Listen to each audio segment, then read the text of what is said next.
Thank you for your patience. It's good to see such a great turnout today. I hope we have a wonderful evening. On behalf of the Department of Religion Studies and the Department of Philosophy here at the University of Johannesburg, I welcome you to today's discussion, Exploring Religious Belief, a Muslim Atheist Conversation. You will have noted that we are envisioning today's event as a conversation, a discussion, not a debate per se.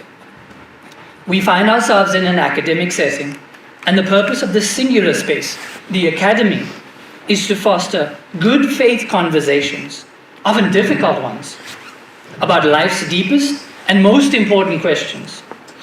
This is where we can engage in free and open dialogue in the spirit of seeking. I don't know how to get the light. In the spirit of seeking truth. That was a spirit there. I don't know how to get the light on. Not imposing our views on others, and certainly not censoring the views of those with whom we disagree. We also find ourselves in Africa, a continent with the rich philosophies around the importance of fostering communal dialogue around matters of great importance. And the matter of religious belief is of great importance, is it not? Indeed, we can consider religion to be that quintessentially human activity of engaging with matters of ultimate importance. But it will not have escaped the attention of anyone in this room that the approaches and answers to these questions widely differ. And where we have such wide divergences, conflict can result, and has resulted time and time again throughout human history. Today we take one small step toward perhaps breaking this cycle, but let us not be naive, it won't be easy. Religious questions arise from the very core of what it means to be human. You may vehemently disagree with one or more or all of the speakers today, even the chair. But I hope you can find the courage to accept that free and open conversations about truth must be fostered if humanity has any chance of moving toward a new, more tolerant and tolerable future. With that said, allow me to briefly introduce you to our four esteemed panelists. Hamza Andreas Jordis is the founder and CEO of Sapiens, of the Sapiens Institute. He's the author of the best-selling book, The Divine Reality, God, Islam, and the Mirage of Atheism, which has been translated into over 10 languages. He has a Master's of Research degree, an MA, and a postgraduate certificate in philosophy from the University of London. He is currently pursuing his PhD on the Quran and its verses pertaining to nature. He has studied Islamic thought and theology under qualified scholars. Hamza has spoken at many universities all around the world. He has debated prominent academics and thinkers on Islam and atheism. His interlocutors have included Professor Lawrence Krauss, Professor Peter Simons, Dan Barker, and Professor Simon Blackburn. We are happy to have you here. Welcome.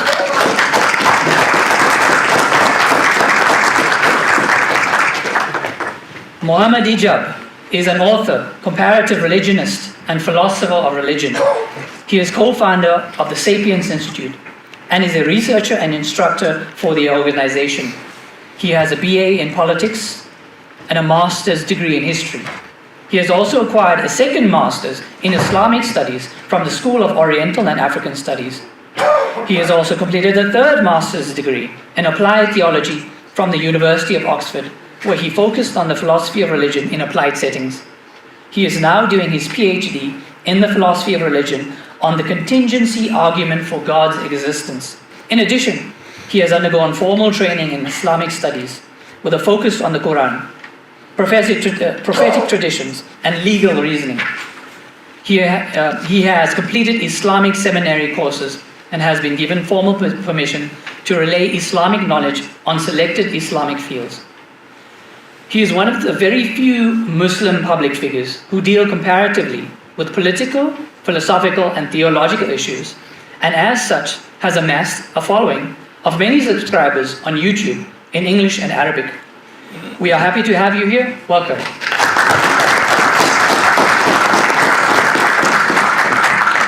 Aaron Fasser, is a practicing advocate and member of the Johannesburg Bar, and a self-described philosophy enthusiast. Aaron graduated from the University of the Witwatersrand in 2007 with a BA cum laude, and in 2009 with an LLB cum laude. Aaron has also graduated with an MA in Applied Ethics cum laude in 2017 and has an MA in Philosophy cum laude in 2019. He has also been awarded his LLM International Law cum laude in 2021 at the University of the Witwatersrand.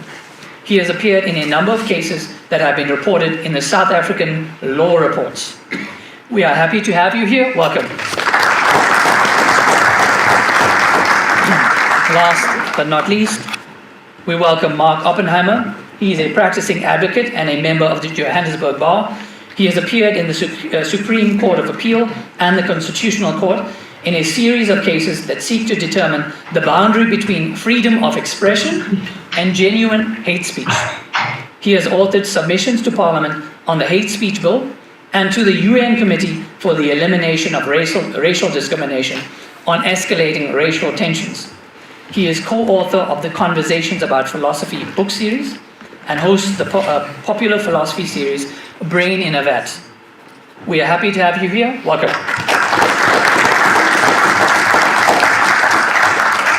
Here quickly is the format of today's event. We will start, of course, with me giving you this introduction. Once I'm done, each of the panelists will present for 15 minutes each. We will then move to an internal discussion amongst the panelists that should go for around 30 minutes. Then we will have a more open discussion. That session will be around 25 minutes. That will include our esteemed panelists, who I'll introduce in a moment. They will respond and get the conversation rolling in a different, or continue the direction that was started with the internal discussion. And then we'll let you, the audience, ask questions and comments for around 15 minutes. And may I please ask you to keep it brief and concise and, of course, civil. And we will end with a quick fire round. Each of the panelists can conclude in 1 minute. Just give us your concluding thoughts. I will send you off, but before that we have some gifts for the panelists. Once those gifts are given off, I will thank all of you, and we will all go home hungry.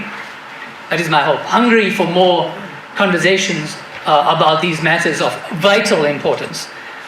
So with that said, let me introduce you to the panelists, and then we'll get the ball formally rolling. To my left, I have the head of department and senior lecturer in philosophy, Dr. Chad Wynne Harris. Welcome.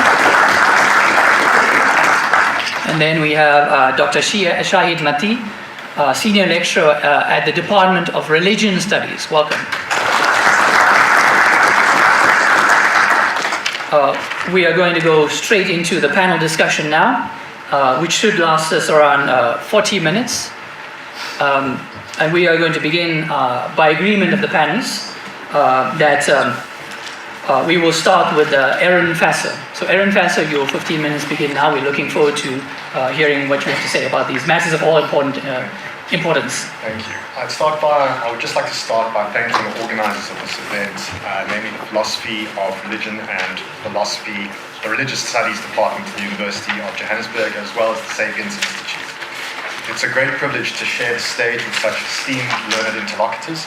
Conversations like this are vitally important, not only because the topics that arise are themselves intellectually stimulating, but because they allow us all an opportunity to gain some insight into the worldviews and beliefs of people vastly different from ourselves. This attempt to deepen one's understanding is at the heart of philosophical discourse. The philosopher Gyula Klima captures the nature of what we're doing here tonight, and he sums it up in a quote.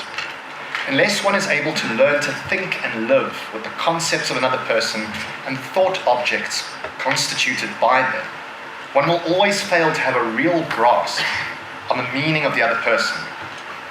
This, however, need not mean that people can understand only those persons all whose beliefs they share.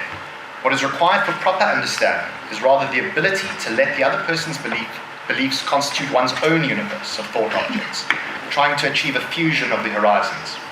This can be done, however, only in a long dialectical process, which may take adjusting the beliefs of either party. We should not seek sheer winning of a debate, for that is the concern of sophists, but to win over the other to one's belief, and or to be won over to the other's belief, for the sake of what is true and good. But this, of course, requires openness, patience, and respect from both parties. Indeed, this requires that attitude which defines our profession, the love of wisdom. So with that in mind, I'd like to address two aspects in my opening address. The first relates to my understanding of tonight's discussion topic and the concept of rationality. The second relates to my reasons for thinking that atheism is a more rational philosophical position than Islamic theism. The topic for discussion this evening is atheism or Islam, which is more rational. However, what are we to understand by the term rational? There are, broadly speaking, two concepts of rationality that need to be disambiguated. The first is alethic or epistemic rationality, which is concerned with truth tracking, and that set of reasons or justifications which properly bear on the truth or falsity of someone's belief. The second is pragmatic rationality, which is concerned with the utility of a given set of beliefs in achieving a person's stated goals. It is my understanding that the principal concern this evening is in determining whether atheism or Islam is more rational in the alethic or epistemic sense rather than the pragmatic sense. Accordingly, I understand this evening's topic is about whether there is greater epistemic reason to believe that atheism or Islamic theism is true. So why do I believe that atheism is true? Before I can do that, I need to get some definitions on the table so that we're all clear about what we're talking about. By God, I understand to be the single, necessary, transcendent, supernatural, immaterial, non-physical person that exists that is to say independently, and is essentially omniperfect. He's omnipotent, omniscient, omnibenevolent, and thus worthy of worship, and who is the creator, designer, and sustainer of the natural world. Atheism is the thesis that the proposition God exists is false. Theism is the thesis that the proposition God exists is true. Naturalism is the thesis that the proposition only the natural world exists is true. Naturalists are committed to the idea that 1, there are none but natural causal entities with none but natural causal powers. And 2, our best, most well-established science is the best touchstone for what those natural causal entities and items are. Naturalism logically entails that natural reality exhausts global causal reality, and it logically entails atheism. However, atheism does not logically entail naturalism. Supernaturalism is the thesis that the proposition only the natural world exists is false. Supernaturalism posits a bifurcated ontological view of reality. Theism entails supernaturalism, however, supernaturalism does not entail theism. Supernaturalism is committed to all the causal entities that the naturalist is committed to, plus the existence of non-natural causal items with non-natural causal powers. Supernaturalism thus entails that global causal reality is not exhausted by natural reality. By Islamic theism, I understand this to be the idea, the claim that God, as I've defined him, also has the property of having progressively revealed through the Archangel Gabriel the contents of the Quran to Muhammad, and which contents are the final and definitive revelation for mankind. Islamic theism logically entails theism. Theism does not logically entail Islamic theism. I am an atheist and a naturalist. I reject theism, and a fortiori I reject Islamic theism, for two principal reasons. First, the arguments for the existence of God are philosophically unpersuasive. We can call this the negative reason. Second, there are, in my view, persuasive arguments for atheism and for naturalism. This is the affirmative reason. The negative reason flows from the fact that atheism is justified in virtue of the failure to infer God's existence in circumstances where one would rationally expect his existence to be inferable. Absence of evidence can indeed be evidence of absence, justifying the conclusion that something does not exist. This will be the case provided at least two conditions are jointly met. First, if the thing X exists, then there would be evidence of X's existence. And 2, we have conducted an exhaustive search for the evidence in the areas where such evidence ought reasonably to be found. When applied to God, condition 1 is generally accepted by all parties to the discussion. After all, if God does exist, then we all, atheists and theists alike, rationally expect there to be evidence of his existence, given the sort of being God is supposed to be. If we do not rationally expect evidence of his existence were he to actually exist, then it is quite difficult, if not impossible, to see how one could rationally argue for his existence in the first place. In fact, the project of natural theology assumes that there would be evidence of God's existence, and if he were to exist, that we can in fact marshal that evidence. Condition 2, when applied to God, amounts to dealing with the best arguments from natural theology. These are the theistic arguments that often invoke the input and insights of contemporary science that are supposed to take up the mantle and provide the positive evidence from which to infer God's existence. Examples include the cosmological argument, the contingency argument, the teleological argument, the moral argument, etc. We can proffer the following deductive argument which takes the above considerations into account. Premise 1. If God exists, then there is compelling evidence from which to infer either deductively or non-deductively his existence. In other words, the arguments from natural theology are sound. Premise 2. There is no compelling evidence from which to infer either deductively or non-deductively God's existence, i.e. the arguments of natural theology are not sound. Therefore, premise 3, conclusion, therefore God does not exist. The argument is logically valid. Of course, theists will vehemently deny the soundness of premise 2. That's where the action is, so to speak. And it means that the theist must offer positive reasons from which to infer God's existence. If there is no evidence for God when we ought rationally expect there to be evidence, then we are within our epistemic rights to conclude that God does not exist and that atheism is true. The affirmative reason for atheism is tied to a panoply of positive arguments. Because of time constraints, I can't deal with all of them. I'm going to list the family of arguments, and then I'm going to provide one specific argument that I think is quite powerful. The first family of arguments seeks to demonstrate a logical incoherence in the very concept of God, either because a supposed divine property of God taken on its own is logically impossible, or because some set of supposed divine properties is logically incompossible. The second family of arguments seeks to demonstrate that the existence of God is logically incompossible with the existence of certain undeniable facts about the natural world. For example, 1, the existence of horrendous evil and suffering in the world, or 2, the existence of non-resistant non-believers, or 3, the existence of doxastic discord and religious heterogeneity. The third sort of argument is non-deductive in character, and seeks to demonstrate not that the existence of God is incompossible with these facts, but rather that the existence of God is a poor explanatory hypothesis, when the aforegoing facts and others besides are taken into consideration, cumulative consideration. The idea is that on a conspectus of all the relevant data, the naturalistic hypothesis explains the data better than the theistic hypothesis. It is obvious that if one has a choice between two competing theories, and the one is better at explaining the relevant data, then it is more rational to accept that theory. What then constitutes a better theory or explanation?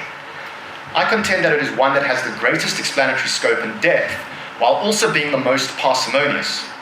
The core idea is that naturalism can explain all the relevant data at least as well as theism, and it is by its very nature more parsimonious than theism. After all, theism posits the natural world plus something more. I contend that naturalism can explain the existence of the universe, the so-called fine-tuning of the universe, consciousness and morality at least as well as theism can. Furthermore, naturalism can better explain a host of more specific facts about reality that are not well explained by the theistic hypothesis. For example, and I've already alluded to this, the scope, distribution, and quantity of horrendous suffering in the world, both animal and human. 2, the existence of non-resistant non-believers. 3, the existence of doxastic discord in the form of widespread religious heterogeneity. And 4, the continued and repeated success of naturalistic explanations in displacing supernaturalistic explanations over the course of human history. Turning then to the specific argument that I'd like to present. There are many more, but time constraints only permit this one. It's the form of the logical argument from evil presented by J.L. Schellenberg, and what he calls the new logical argument from evil. J.L. Schellenberg explains the central thrust of this version of the argument to be the following, quote, "Theists must rationalize from God without evil prior to creation, prior here may be taken logically or temporally or in both senses, to God with evil after. No such transition, so it may be argued, is metaphysically possible. The key thought can be put in the form of a slogan. In any possible world, including God, once purely good, always purely good. What we have here is something like the theological analog of Newton's first law of motion. Another way of putting it is no evil before creation, no evil after. The premises of the argument are as follows. 1, God is unsurpassably great. 2, God is ontologically independent of any world that he creates. 3, prior to any world being created, there is no evil in God of any kind. There are only divine goods. This is the prior purity of God. Therefore, 4, every possible non-divine good is greatly exceeded by a good of the same type existing in God prior to the world. Therefore, 5, every worldly good is greatly exceeded by a good of the same type existing in God prior to the creation of the world. 5, therefore every worldly good, 6, all goods found in God prior to the world are pure goods. They are goods that exist without any evil whatsoever. 7, therefore, every worldly good is greatly exceeded by a pure good of the same type existing in God prior to the existence of the world.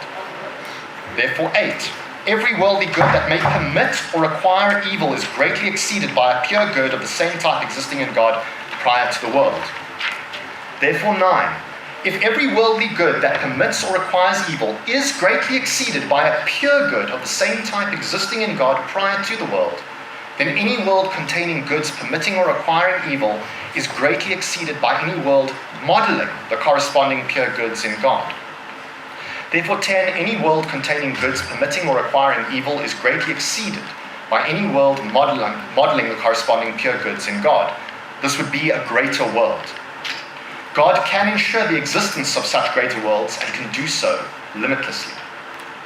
Therefore, if A, any world containing goods permitting or requiring evil is greatly exceeded by a world modeling the corresponding pure goods in God, and B, the existence of greater worlds can limitlessly be ensured by God, then for any world X that requires or permits evil, there is some greater world Y that models pure goodness in God, such that God has no good reason or justification to create X rather than world Y.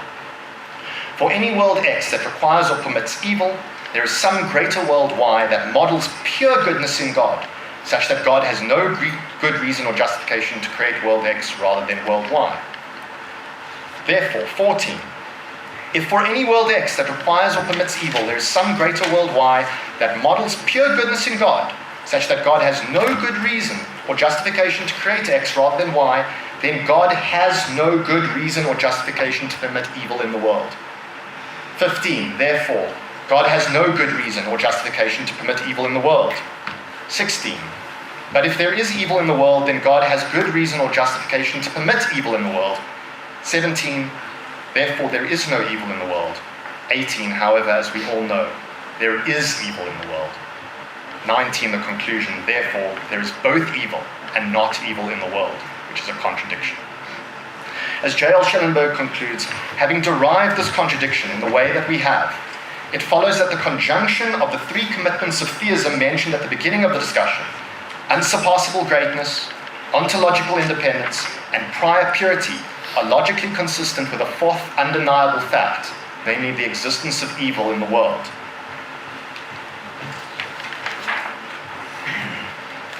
That concludes in essence my presentation, and obviously I look forward to discussing the merits on the details of those arguments in the course of our discussion. Thank you very much.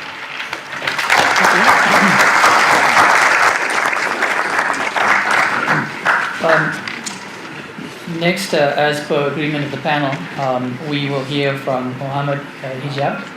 Let me just stop that, restart. Please go ahead. Let's suppose there is no God.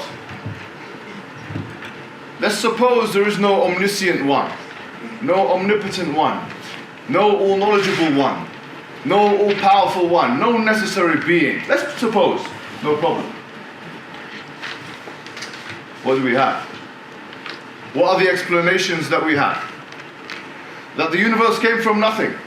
But we know from nothing, nothing comes, because nothing is the absence of something. that the universe is self-generated.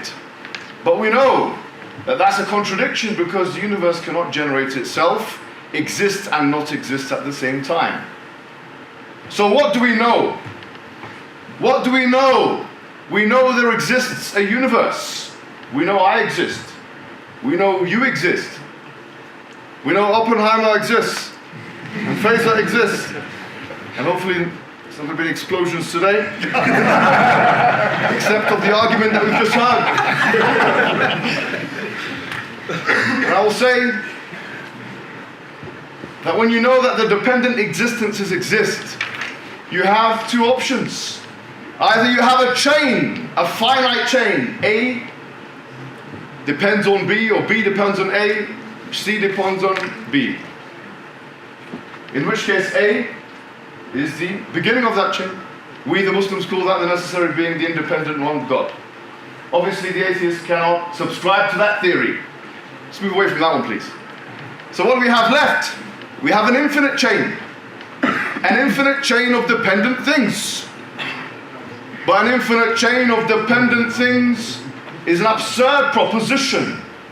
The reason being, because if this was actualized in the actual world, for example, through an infinite amount of multiverses, then it would imply that the inexhaustible has been exhausted. The unlimited has been limited, which is a contradiction, which is absurd. It would also imply that infinite sets exist within infinite sets, which means that the part is equivalent to the whole, but the part is defined by most mereologists as a portion of the whole, which is an absurdity itself and a contradiction. So let's suppose God doesn't exist. What can you atheists actually present and put on the table? You've got nothing. And the best Mr. Faisal could actually put to the table is to say naturalism can explain just as well, he says. He's not even trying to say it's better. He's trying for equality. He's got a Nelson Mandela approach to the situation.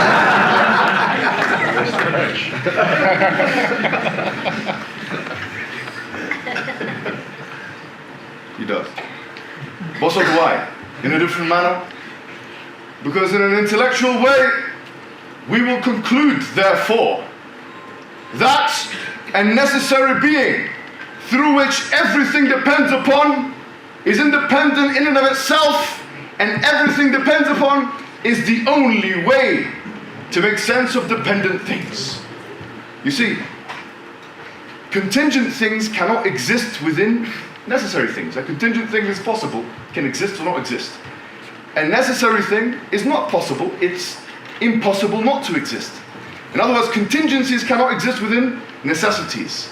The existence of dependent things, the existence of this young man here, the handsome one, and Oppenheimer, his forefathers led to a lot of people's non-existence. Not your forefathers, but you know, the other Oppenheimer. Their existence indicates without shadow of a doubt that a necessary being is required. So what kind of necessary being is this? We know I'm different to him, and we know he's different to him, and we know you're different to him. Differentiation indicates possibility and contingency. And wherein there is differences and possibility and contingency therein, there must be an explanation for this. And what is the explanation for this? Islamic theism says, an external sorting agent, which specified and particularized things to be a certain manner, which indicates a choice had to be made. And this, we would say, indicates a chooser, a willer, which we would say is the will of God. So already we've identified that you have to have something which is independent and necessary, post-eternal and pre-eternal, to break away from the infinities and have a will. What do we call that? We call that God. Yes, we do. And it's the only explanation that doesn't lead to contradiction and absurdity. I challenge anybody here today to give me another explanation that doesn't lead to contradiction and absurdity. You see, I finished quite early You have about 10 minutes. I've got more to say. I've got more to say, which is, okay, you say, fine, I understand the situation. I agree with you, no problem. But why do you say that Islam is true? Before we get there, one more prerequisite must be made. How could there be only one of these? How come there's not three? For example, the triune situation. Because if there was an individuating factor that individuated and differentiated necessary being A from necessary being B, that would render either or both of them contingent. Because a contingent thing is differentiated in reality. And a necessary being cannot be differentiated from something else. But I'll give you an easier argument, which is the Quranic argument. مَا اتَّخَذَ اللَّهُ مِنْ وَلَدٍ وَمَا كَانَ مَعَهُ مِنْ إِلَهٍ إِذًا لَذَهَبَ كُلُّ إِلَهٍ بِمَا خَلَقَ وَلَعَلَ بَعْضُهُمْ عَلَى بَعْضٍ.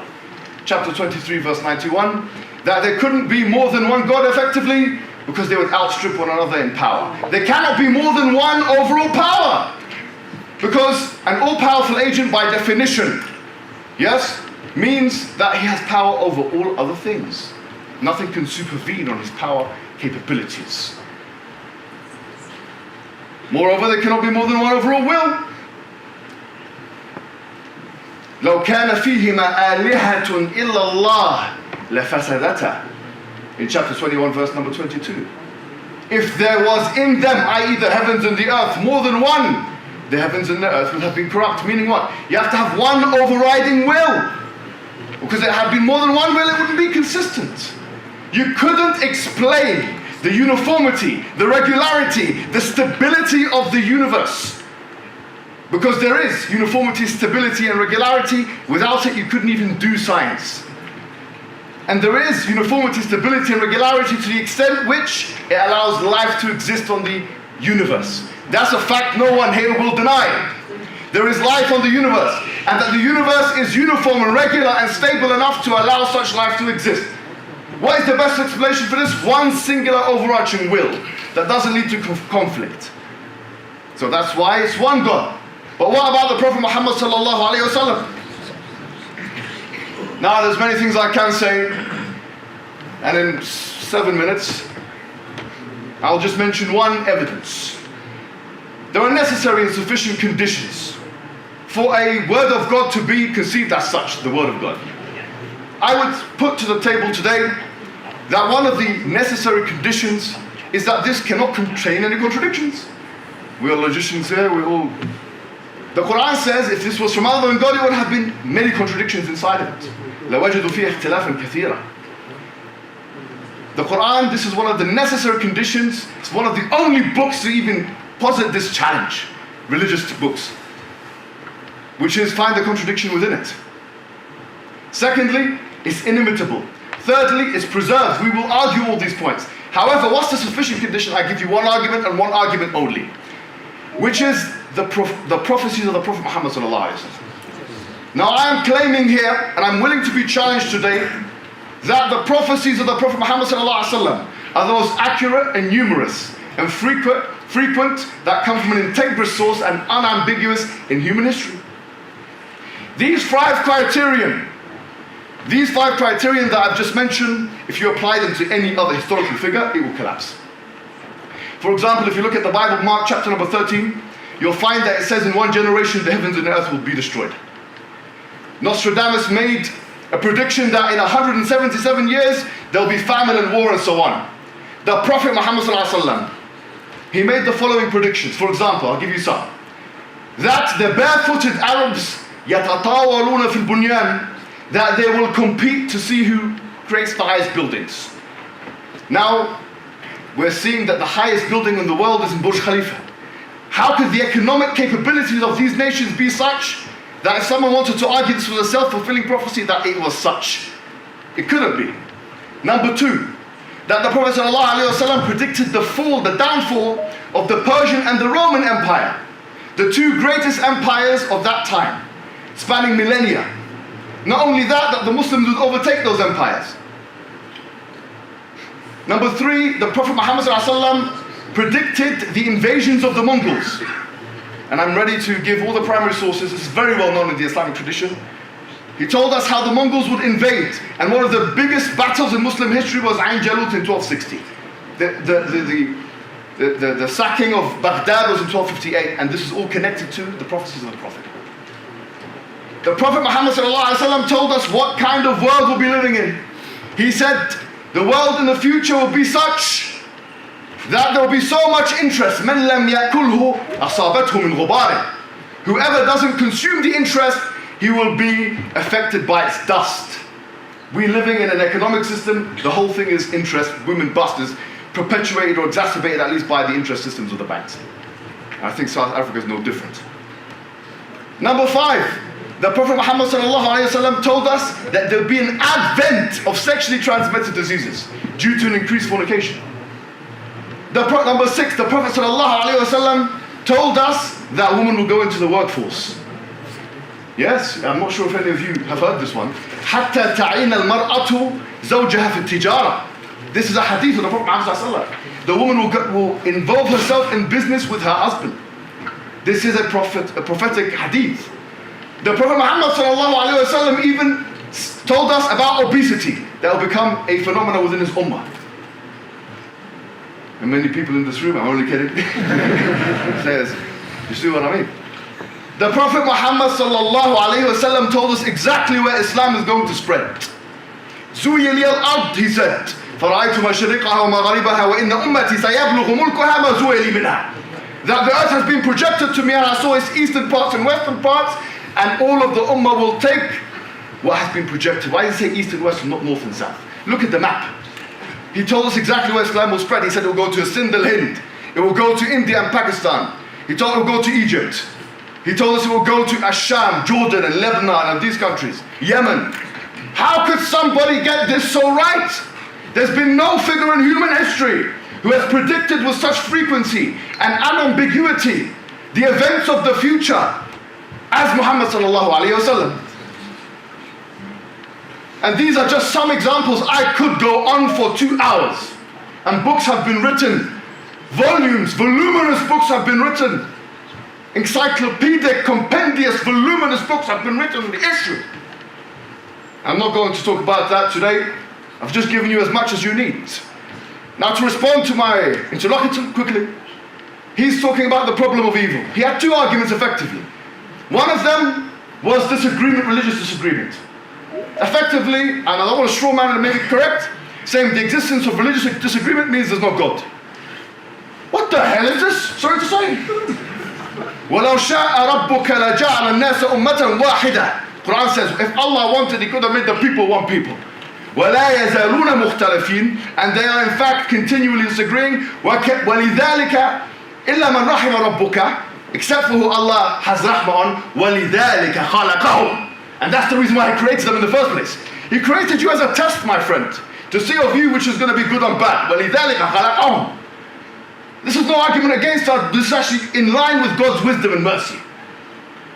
And he says evil, the problem of evil, which we've heard 1,000 times before. I disbelieve in evil. How about that? I believe evil is privation. I don't believe evil is substratum. Put evil under a microscope. Atheists, tell me where evil is. Evil is privation, is the lacking of God's goodness. That's what I say evil is. Tell me where evil is. Let me use empirical value judgment to show where the substance of evil is. Evil doesn't exist. How about that? As an atheist, you don't believe in God, but you believe in evil. But you can't put evil under a microscope empirically. What ontological status does evil have? How can you use the existence of non-existence to try and disprove the existence of the necessary existence? It's a waste of time. And we've got 20 seconds here. And in that time, I will just recite Quran. قُلْ هُوَ اللَّهُ أَحَدٌ, which is, say He's Allah, one and only, Allahu Samad. The one who everyone depends upon, He depends upon nothing. لَمْ يَلِدْ وَلَمْ يُولَدْ. He begets not, nor is He begotten. وَلَمْ يَكُنْ لَهُ كُفُوًا أَحَدٌ. And there's nothing like Him. جزاكم الله خير.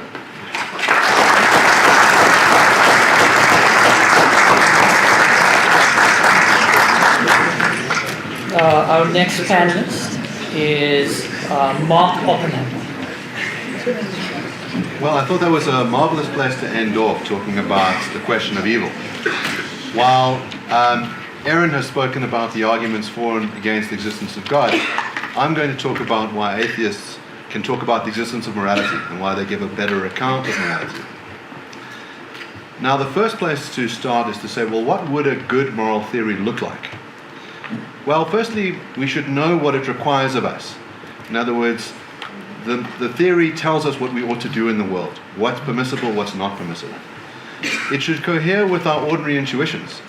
So if it prohibits things that we think are good or neutral, that's a problem for the theory.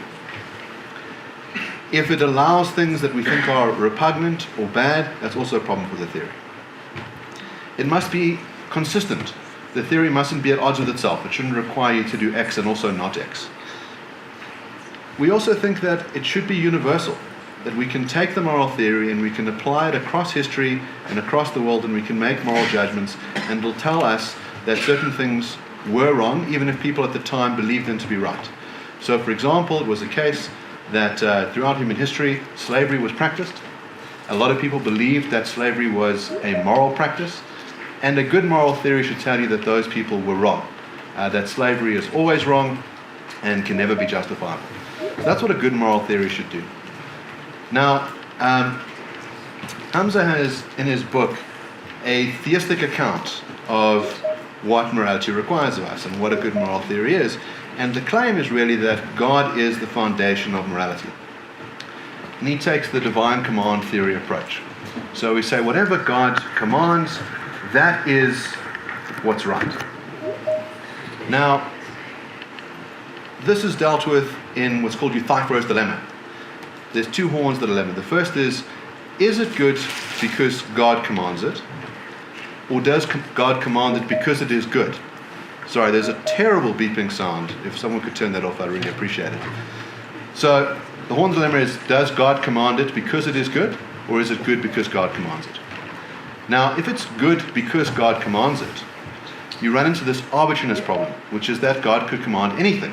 God could say, kill the firstborn, and it would be good because God had commanded it. God could say that the right thing to do is wear purple underwear on a Tuesday, something that we think is neutral, and it would be good because God commands it. So there's the arbitrariness problem. If you take the other horn of the dilemma, which is that God knows what is good, and therefore that's why he commands it, then the foundation of morality doesn't stem from God's commands, but it's external to God. Now, in his book, Hamza takes another move to say, well, actually, there's a third option, which is to say that God's nature is good, and that's why whatever stems from God's commands is good. The problem with this approach is that really it just moves the problem one step back. So we can ask, are the things that are in God's nature good because they're in God's nature, or are they good because of an external standard? So God could have a series of character traits. God could be vicious and spiteful and jealous. And we'd say, well, they're in God's nature, therefore they're good. And that would, of course, not cohere with our ordinary sense of what goodness is. Or we could say, God has a series of attributes that match our external standards of goodness. So relocating the problem to God's nature doesn't get you out of this. So what does secular ethics have to offer? Well, the atheist has a number of different approaches. They're not necessarily required to believe in one particular ethical system. There's a variety that are available to them. I'm going to give you a couple that I think are very plausible. So the first one is grounded in the idea that we all suffer. That suffering is something that all of us have experienced, that when we see suffering, we think that it is lamentable and bad, that we try to prevent suffering, that we ought not to go and inflict suffering upon others. And I think that there's a very good moral theory that can come out of that. In other words, we think that if you were to pull out a baby's eyeballs just for the fun of it and cause the baby to suffer, we don't need to ask why that's wrong. We know innately that suffering is a bad thing. We might think that the morality supervenes upon the fact of the suffering, and that is a good reason not to do that to the baby. And that it wouldn't matter which deity commanded you to go and pull the eyeballs out of the baby, it would be wrong. Another account that you can have is grounded in the nature of beings. So morality can extend not just to humans but to animals. Animals we know can suffer, for example, and we might have obligations to animals not to cause needless suffering to them. But if we think about humans for a minute, I think that humans have this capacity for rationality. that you can reason through various ideas, and because of that you can create what Immanuel Kant calls universal laws. So one path to secular morality is in the categorical imperative, where Kant says, can you will a law that if universalized you would be able to operate upon? So the idea is, can I will that it's okay to lie to someone in order to extract money from them? And he says, well, imagine a world in which everybody lied.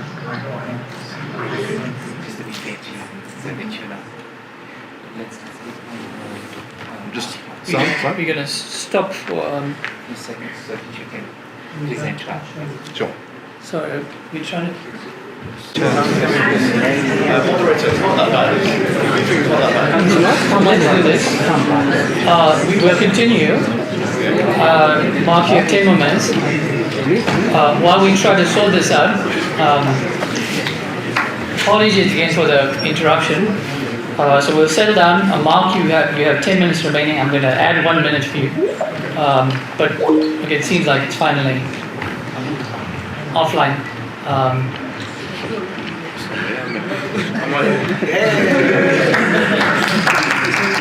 Well, as a demonstration of my point that suffering is bad. So that's our first secular account, that the presence of suffering is bad, it is an evil and condemnable, and you can build a moral theory based on the presence of suffering, that you ought not to cause it to other people, that you ought to try and alleviate it when you see it. And thank you so much for alleviating that suffering that we've all been enduring for the last 10 minutes. Here's a second account that you can have, which is sourced in rationality. So Immanuel Kant comes up with the categorical imperative. So the idea is that there are universal laws that can guide us, that tell us what we ought to do and what we ought not to do. So for example, if you have the maxim that it is okay to lie to someone in order to cheat them out of money, Kant says, well, you need to universalize the maxim. So imagine a world in which everybody lied to everybody else in order to deceive them into handing over money. What would happen in such a world? No one would believe each other, no one would hand over the money.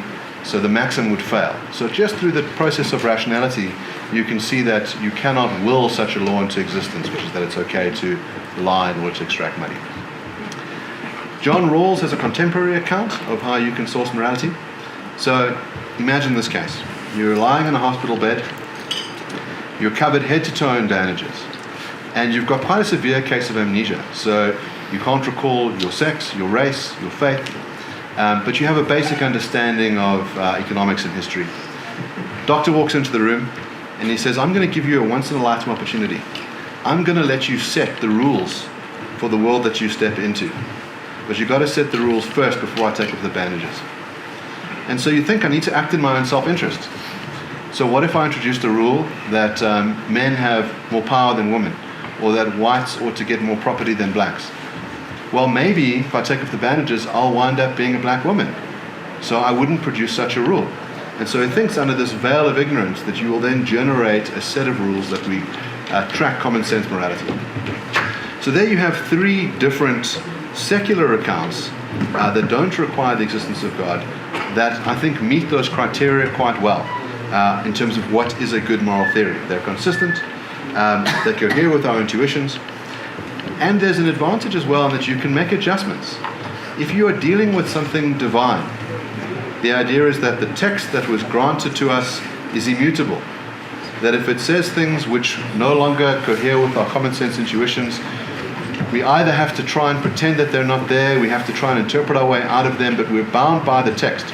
And at some point it starts to look audacious when you're trying to talk around some things that are clear in the text.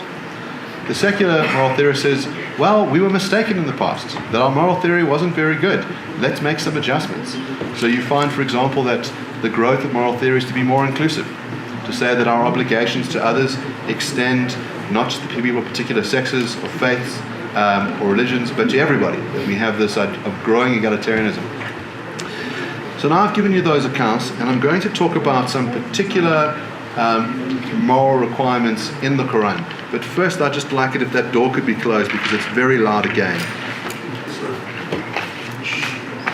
Please close the door and not talk. Thank you. Again, you can see the presence of suffering as an evil.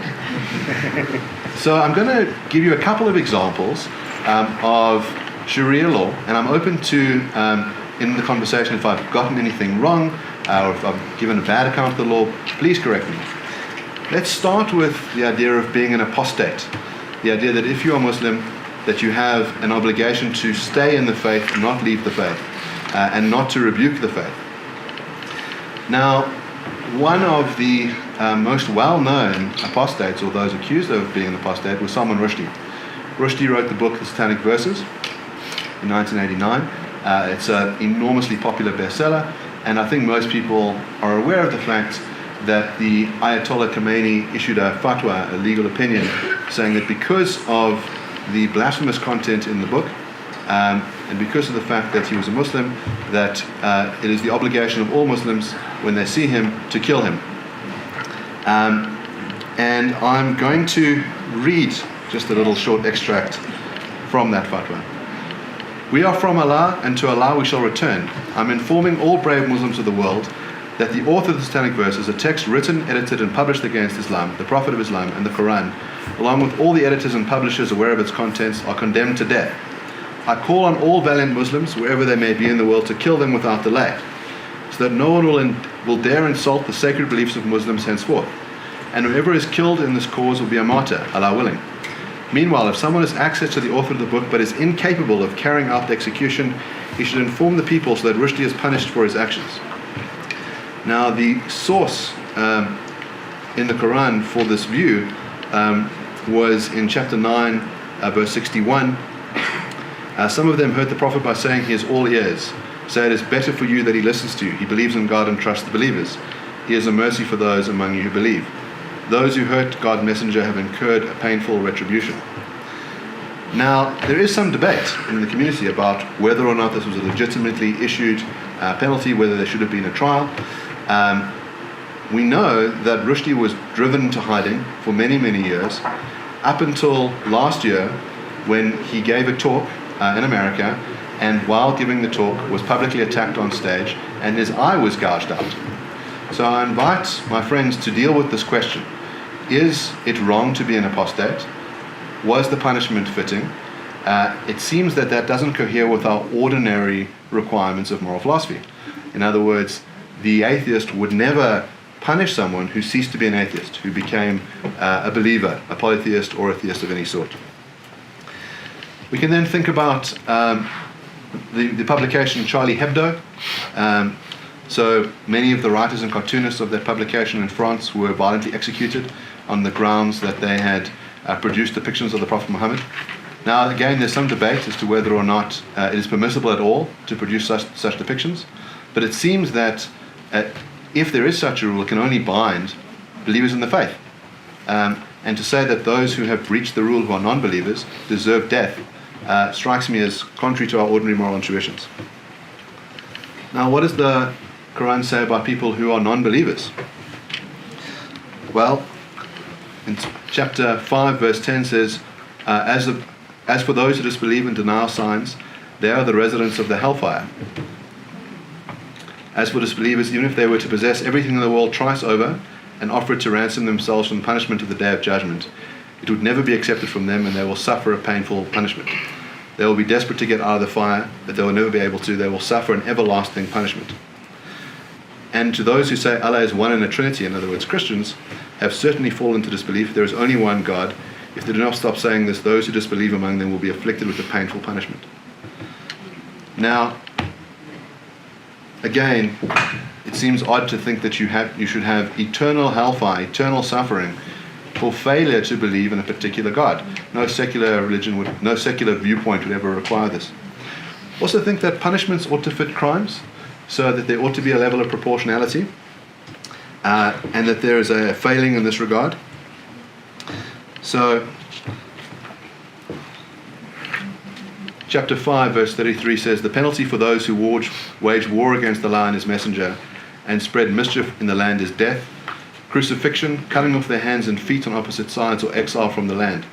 This penalty is a disgrace for them in this world, and they will suffer a tremendous punishment in the hereafter. The commentary says that in the case of armed robbery, offenders' right hands and left feet are to be cut off. Now, there are some circumscribed ways in which these penalties will be imposed, that you should have people who can testify, you can prove it, things you might expect in a court of law. But I would think that no moral court system would impose your hands being cut off for the crime of theft. We can all accept that theft is wrong, but it must be proportional punishment. In other words, maybe you think a custodial sentence, maybe you think a fine, but having your hands removed seems disproportionate. Now, with regards to sexual ethics, there are some further problems. Chapter 24:2 says, as for female and male fornicators, give each of them 100 lashes, and do not let pity for them to make you lenient in enforcing the law of Allah. If you truly believe in Allah on the last day, let a number of believers witness their punishment. Now, what about having sex with a woman while she's menstruating? The commentary on it's 4:16 says that one who goes into a woman in menstruation or in her anus or goes to a soothsayer and accepts his statement relating to the unknown, then such people have rejected what is revealed to Muhammad. As for a fixed punishment for this evil act, there is a difference of opinions among Muslim jurists, details of which are available in the books of fiqh. Nevertheless, the nature of such punishments reported by them is as severe as it can be, such as burning into fire, bashing under a wall felled over, throwing down from a height, stoning and beheading with the sword. Now, what about homosexuality? Well, again, this is condemned, and the idea is that it is deserving of death. Now, it's not just theoretically deserving of death, that it is practiced in a number of countries that have Sharia law, that gay people are executed. Now, one line is to say, well, it's okay to be gay, we just have a problem with the act of homosexuality. But a secular account of morality is going to say, well, have you caused anyone to suffer by engaging in a consensual act of homosexual sex? No. Have you violated any rights? No. If you were to sit in the veil of ignorance and imagine that you yourself may very well be a homosexual who would like to have loving relationships and sex with others, would you want such a rule that would impose the death penalty upon you? No. So there is a difficulty in that the actual moral views that are expressed in the Quran don't meet what we require of a good moral theory. That they're out of accordance with our intuitions, that they're non-revisable because the claim is that they come from a divine source. And that secular morality provides us with a much better, richer account that can be claimed to be metaphysically true through a multiple range of sources, either through the presence of suffering. It strikes me as a very interesting move that my friend has made to say there is no evil in the world. I would imagine that spending some time being tied up and tortured to death, you would very quickly think there is evil in the world and I'd like to resist it. To claim that there is no evil is such an outlandish claim. It's just said to be entirely amoral, and I think not in coherence with our ordinary intuitions about the nature of reality. But I look forward to a robust discussion. I run the channel Brain and Debate, which is the philosophy discussion channel with Jason Werbelov, and the nature of our show is such that we try to engage each other in a polite, civil way so that we can both find out what's actually true. Thank you very much.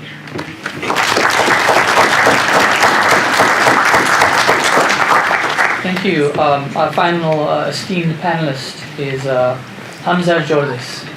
Go ahead. بسم الله الرحمن الرحيم إن الحمد لله والصلاة والسلام على رسول الله السلام عليكم ورحمة الله وبركاته.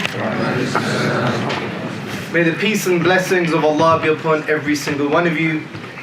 So before I get into my argument for God's existence that undermines naturalism, which goes against the idea that naturalism explains reality, and by the way, naturalism cannot explain the hard problem of consciousness, the acquisition of language, objective moral values, and there's a whole list of recalcitrant facts against the naturalistic paradigm. To say that it explains the whole of reality is quite bizarre. But notwithstanding, I'd like to just make a few points. We're going to address every single one of your assertions. But the first point I'd like to say is, with regards to the problem of evil argument, it's a totally false argument. It misrepresents Islamic theism because it assumes that evil has some kind of ontological reality. Evil is real from the perspective of that it exists in our world, but ontologically it's based on the goodness and wisdom of the divine, which undermines some key premises of that argument. Also from the perspective of suffering under a naturalistic account, well, what is suffering? It's just electrons whizzing around. Cold, blind, non-conscious, non-intentional electrons whizzing around. So from a naturalistic paradigm, just like what Richard Dawkins says, and I have respect for him on this particular matter because he's consistent. In his book he says, it's pitless indifference. No good, no evil. Also, you've strawed man my argument concerning the threefold dilemma. I didn't say God is only good. I said God is good, but the way we argue that because he's the only deity worthy of worship, and the only deity worthy of worship is the highest form of good, which we could unpack. But also we have another argument against the threefold dilemma. It is a false dilemma because there is no external standard that Allah has to submit to. And although it is good because God commanded it, his commands are not arbitrary. They're not dislocated away from his nature. That's a false assumption. And also when we look at the reality of God's commands, we see they cannot be arbitrary unless you want to believe that something could come from nothing or something well designed is actually based on some kind of randomness. And let me explain. God's commands, manifested in Islamic moral and legal law, addresses the moral needs of human beings on a personal, social, and political level. We have over 1,000 years of a great society. Secularism has only existed for what, 90 years or 100 years, maybe more, and we've seen more bloodshed under secularism than any other moment, time, and phase in history. But notwithstanding, the commands of God are like a key that perfectly fit in a lock that opens the door to well-being and functioning for individuals and social harmony. A key is designed for a lock. And just like the key is designed for a lock, the commands of God are designed for our well-being. Therefore, it's completely irrational and absurd to claim that God's commands are arbitrary. To argue that they are arbitrary is equivalent of claiming that a specific key that opens a specific door was actually not designed for that function. So, there's much more to say, so much things were going on, but let me start with what I call the Quranic argument of prior cognitive information. And today, my dear brothers and sisters and friends, I will argue that Islamic theism makes sense of our ability to produce thought and rational judgments. I would argue that the very fact that atheists are interlocutors can have a thought, can have a judgment, whether it's sound or not, and there's been very unsound reasoning going on today. But the point is, the very fact that you can have a thought and you can have a judgment requires God's existence in the first place. So it's quite interesting that atheists think about denying God, but that very cognitive process requires God in the first place. And now, if I have time, I'm going to talk about why God is worthy of worship. And this argument is from the Quran, and the best arguments are from the Quran. If you go to chapter 2, verses 30 to 33, Allah says, He taught Adam the names of things. Then He presented them to the angels and said, tell me the names of these if what you say is true. They replied, glory be to you. You have no knowledge except what you taught us. You are truly the all-knowing, the wise. Allah said, O Adam, inform them of the names. Then when Adam did, Allah said, did I not tell you that I know the secrets of the heavens and the earth, and I know what you reveal and what you conceal? And the exegetical understanding of this is not just names, but it's concepts, natures, realities, and properties of things. So here's the argument. And by the way, this argument has been taken from my friend and my teacher, Dr. Safruk Chowdhury. He's a well-known academic, and he actually published a paper on this particular topic. So here are the premises. Number one, prior cognitive information is necessary for humans to formulate judgments about things. Number two, the ultimate source of prior cognitive information is either from a human, a non-human, animal, an inanimate object, natural selection, chance, or a non-natural source. Number three, the ultimate source of prior cognitive information cannot be from a human, a non-human animal, an inanimate object, natural selection, or chance. Four, which is the conclusion, it must be from a natural source. And we have two more conclusions. Five, the most plausible non-natural source for prior cognitive information must be a transcendent agent cause that has the property of omniscience, life, and intelligence. And it finally follows, conclusion 6, the non-natural agent cause in 5 that we just mentioned makes sense of the God of Islamic theism. Now here's some preliminary points. The argument that I'm producing today is not claiming that necessarily at every historical stage of human development that it required some kind of supernatural pedagogical agent. I'm saying that the original human required that prior cognitive input. And this is very important. It's like a causal argument, a first causal argument from a prior cognitive input perspective. Also, the premises that I have unpacked, they're not kind of something that naturalists would necessarily disagree with, because we even have in the empiricist and nativist debate a discussion of kind of an innate cognitive apparatus with some kind of linguistic cognitive biases. Now, even the empiricists agree that you do require some nativism, but they're not as extreme, if you like, as the nativists themselves. Also, and just to repeat, we're talking about the initial human being requiring that pedagogical source that gave the prior cognitive information that is required for us to have judgments and thoughts. So let's go back to premise one to unpack. Prior cognitive information is necessary for human beings to formulate judgments about things. Now, the capacity to think, the capacity to have thoughts and to have rational judgments or unsound and sound judgments, you require at least 4 conditions. A reality external to the agent, or a perceived reality. Number 2, sense faculties that sense the reality. Number 3, a properly functioning brain that differentiates the sense reality. And 4, prior cognitive information. If any of these conditions are absent, you cannot have thought, you cannot have judgment. And also, you have to have prior cognitive information in some sense to be able to link that prior cognitive information to that sense reality in order to have a thought and a judgment. Without that, all you're going to have is sensation and sensation and sensation. You're not going to have thought or any form of judgment and adequate cognition. And we can unpack that in the Q&A. Premise number 2. The ultimate source of prior cognitive information is either from a human, non-human animal, inanimate object, chance, natural selection, or a non-natural source.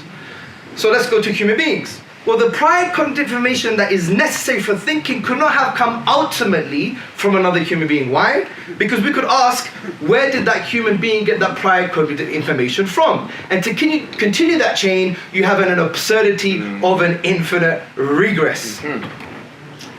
Non-human animals. Well, we'll be hard-pressed to give examples of an intelligent account of how a non-human animal species could have meaningfully interacted with human beings based on some pedagogical setup or approach. It might exist in the future with some postmodern secular ethics. We'll be marrying animals soon. That's what happens when you change your ethics based on your own desires and your forced understanding of suffering. But the point is, we don't have that setup at the moment, and God forbid it happens in the future. And if it were true that some kind of animal gave us that prior cognitive information or input, well, at the end of the day, it goes back to the regress problem. Where did that animal get that prior cognitive information from? And we know that the infinite regress is absurd, therefore this is not an adequate explanation. What about inanimate objects? Well, inanimate objects do not have cognitive abilities or functions or the ability to teach, instruct, or pass on cognitive information. Just like under naturalism, you can't adequately explain language development. You can't adequately explain the fact that we have inner subjective conscious experiences, because fundamentally under this physicalist reality, it's just blind, cold, non-intentional processes. And at the end of the day, when you have blind, cold, non-intentional processes, you have to now start to explain how we could develop language, how we could develop cognition, how we could develop inner subjective conscious experience. And that is going to be interesting debate. So inanimate objects fail. What about 4, chance? Well, let's cite Dr. Safrook Chowdhury, because he actually gives a beautiful undercutting defeater to this possibility. He says, the major problem with this possibility is that it's not remotely clear how chance can do anything. Chance is not metaphysically a thing, an entity. It has no being and is not a cognizing potency or power. It is a term that is inadvertently endowed with a creative power and efficacy. In fact, for chance to be a candidate for inputting prior cognitive information would be to granted an all-pervasive power reserved only for something that we would describe as living. To do this, however, is to commit the fallacy of rarefication, which consists of attributing concrete characteristics to something non-concrete or abstract.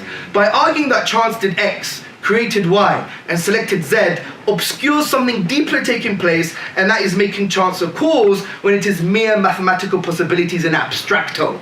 In effect, to attribute chance as a cause for originating prior cognitive information is tantamount to saying nothing originated prior cognitive information. What about natural selection? Well, this fails because there is no necessary link between survival, reproduction, and the ability to even have thoughts and sound or unsound judgments. Look at cockroaches. They survive, they reproduce, but they're not here talking about the inner dimensions of spirituality or theism and atheism or debating about moral theory. Cockroaches are just cockroaches, and unfortunately we do have the human cockroaches in the world that cause a lot of suffering, and unfortunately many of them have been naturalists and secularists. But nevertheless, and one would also argue that there is no necessary link between survival and reproduction, even having true reliable cognitive faculties. For example, if I'm the first human, or I'm part of the evolutionary chain, I'm one of your ancestors that walk into a jungle and I have the false belief based on the unreliable cognitive faculties that mushrooms are poisonous, I'm going to survive. But is it true that all mushrooms are poisonous? Of course not. Now the atheist may retort and say, what about evolutionary reliabilism? This is the view that it's more likely for natural selection to select traits that formed cognitive faculties that were reliable and produced true beliefs over unreliable cognitive faculties that produce false beliefs. However, I will reply by saying, where's your evidence? Why the epistemic privilege? Why? And when you look at the empirical evidence, with all due respect, you have to be radical skeptics, and therefore there is no truth. They claim there is no God, they claim that there is evil. You have to be radical skeptical about these categories. In actual fact, you have to turn into a postmodernist. Now the reason I'm saying this is because when you look at the works of James Sage and many others, and you look at cognitive science today, they're saying that having true empirical perceptions is not conducive to survival and reproduction. So we have to have false perceptions or not totally accurate perceptions. Also, the very fact that you think that you have to have true beliefs that are reliable, and we were developed that way, and selective forces selected those traits is completely incoherent. Why? Because of the fact that when you use your brain to a certain degree, it drains your resources to make specific inferences and deductions, drains your biological resources. In actual fact, it's more conducive to survival and reproduction to do what? To make false generalizations that would facilitate survival and reproduction. We could cite James Sage much later. So, conclusion number 4. Therefore, it must be from something non-natural. Since all the possible naturalistic explanations to explain prior cognitive information fail, the reasonable conclusion is that to explain prior cognitive information is to cite a non-naturalistic explanation. And the non-naturalistic explanation, and this is the conclusion 5 and 6, is that it has to be a non-natural transcendent agent that has the property of omniscience, life, and intelligence. Why must it be living? Because an inanimate object does not contain prior cognitive information, and it doesn't have the ability to instruct the prior cognitive information. And a living being is a rational precondition for possessing any pedagogical attributes. As Allah says, Allah, there is no deity except Him, the ever-living, in chapter 2, 255. It must be transcendent. Why? Because it has to transcend the regress, otherwise it will also require prior cognitive information. As Allah says, لَيْسَ كَمِثْلِهِ شَيْءٌ. In chapter 41, verse 11, there is nothing like Him. Also, He must be willing, because this means it must be a kind of being that chooses what it wants to do, so it can willingly select the prior cognitive information relevant to and necessary for human cognitive success or any other functional objective. And a choice indicates a will. As Allah says in the Quran in chapter 76 verse 30, but you cannot will to do so unless Allah wills. And finally, it must be omniscient. This living, willing, transcendent agent cause must possess immense knowledge to endow it to other intelligent bearing agents. It must also consciously select all relevant initial cognitive input and justify that selection.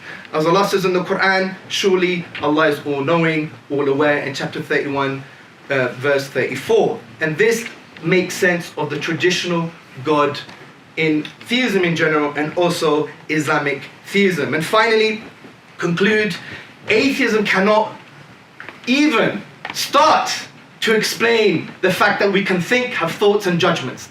They don't have the key to open the door to rationality. Why? Because atheism as philosophical naturalism has already been dealt with in this presentation. Atheism as a form of evolutionary reliabilism has been dealt with in this presentation. Atheism as a form of scientism has also been dealt with in this presentation because naturalist selection fails. Atheism as a form of postmodernism, well, postmodern principle of knowledge, there is no method to come to an objective truth. Therefore, there is no truth, it's radically skeptical. So you can't even explain truth, thought, judgments itself. Atheism is a priori, it's a priori. It's a first principle.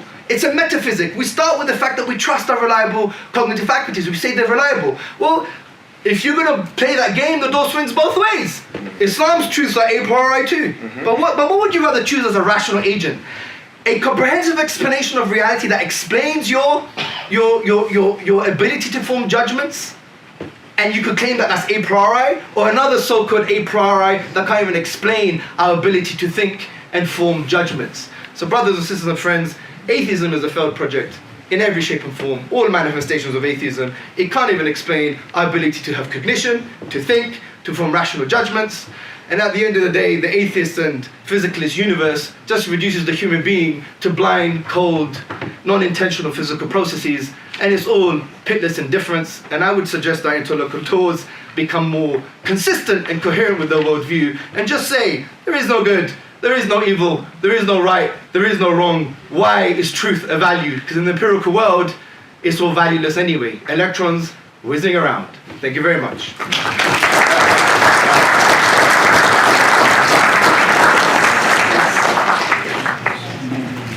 Okay, so what we're doing now is we're going to let the panelists discuss amongst themselves.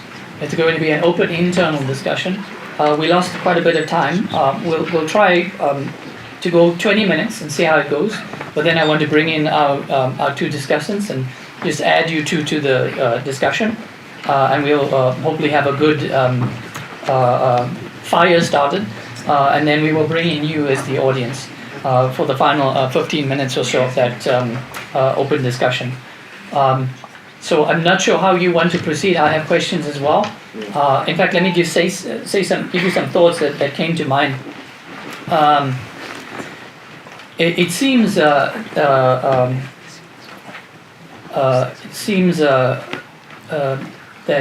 Hamza, that the argument you gave there is trying to undercut the atheistic project, and I've heard this sort of argument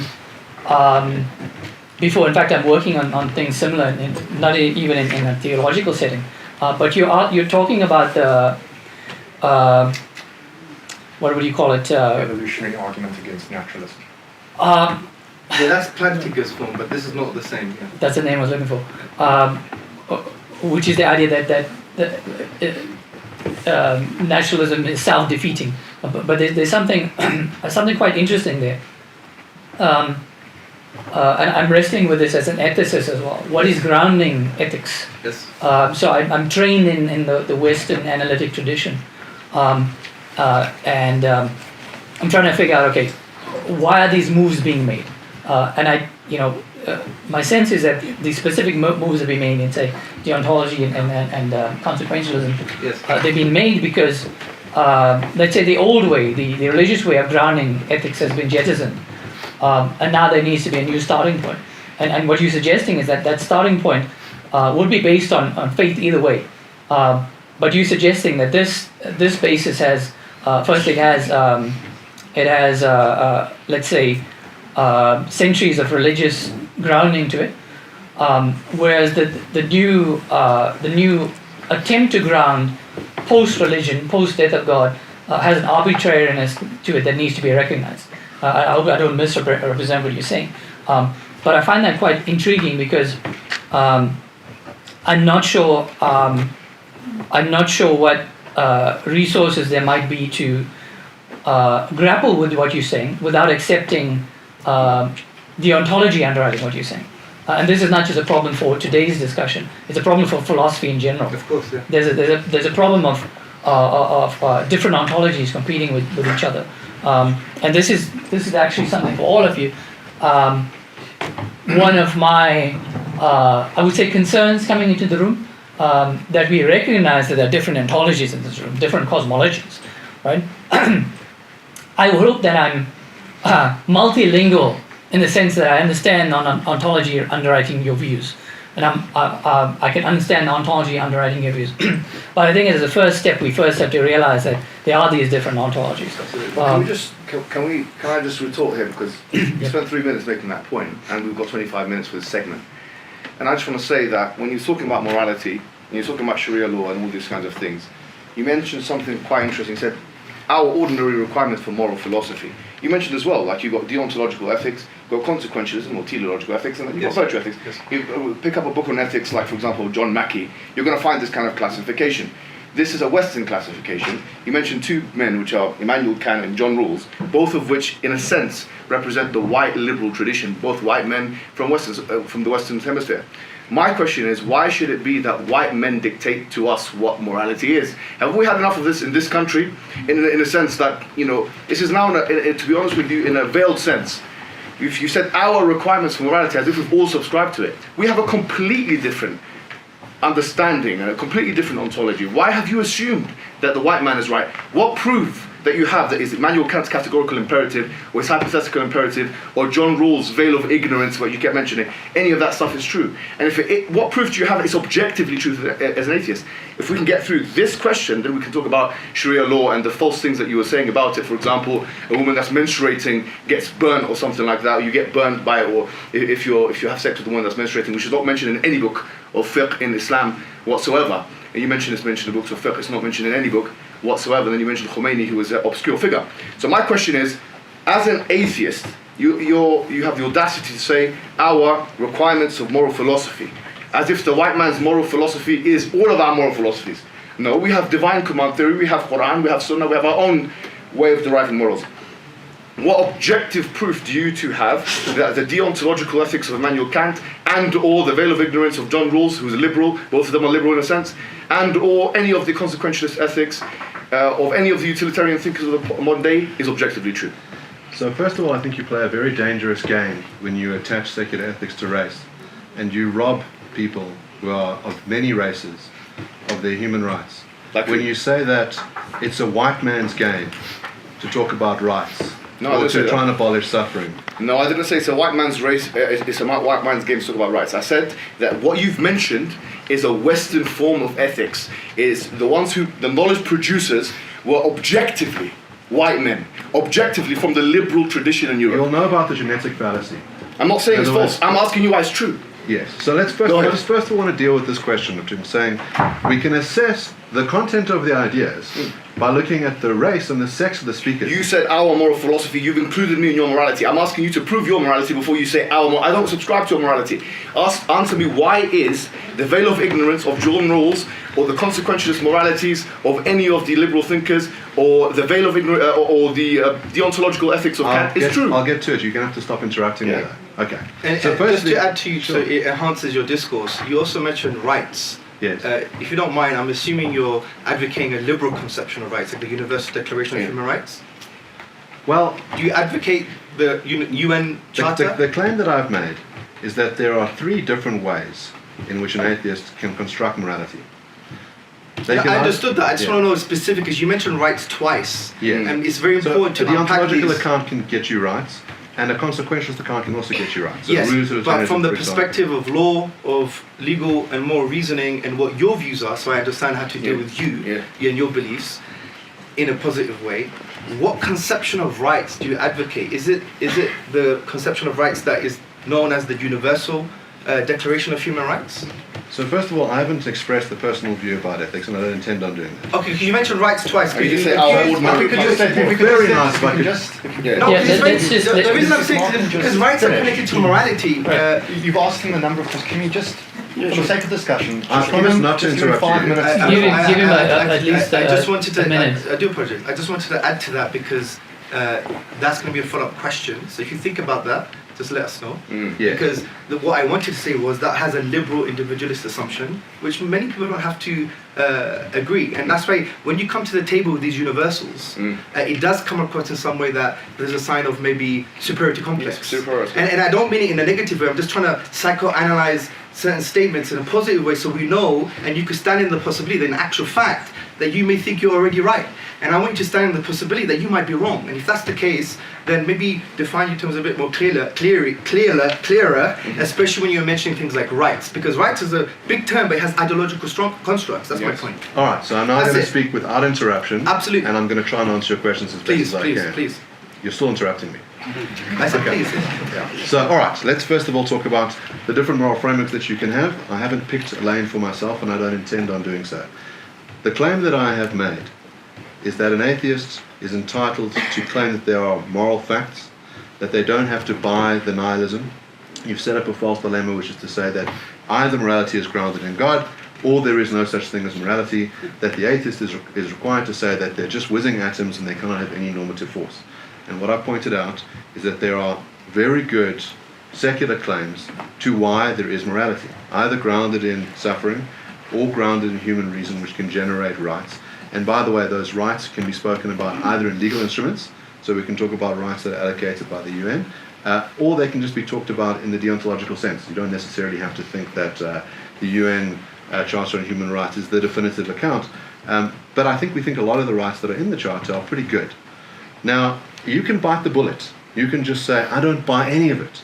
I don't believe in rights. I don't think there's a problem with suffering. I don't like any of the rules that rules generates. And you can just bite the bullet and you can say, there is nothing wrong with putting homosexuals to death. That's just your white, liberal, Western conception of things. And then we're going to have to agree to disagree on that. The point is that you have to bite a very repugnant bullet. That when you deny the major moral theories, that the consensus is going to be against you. Now, it has nothing to do with your race or your sex.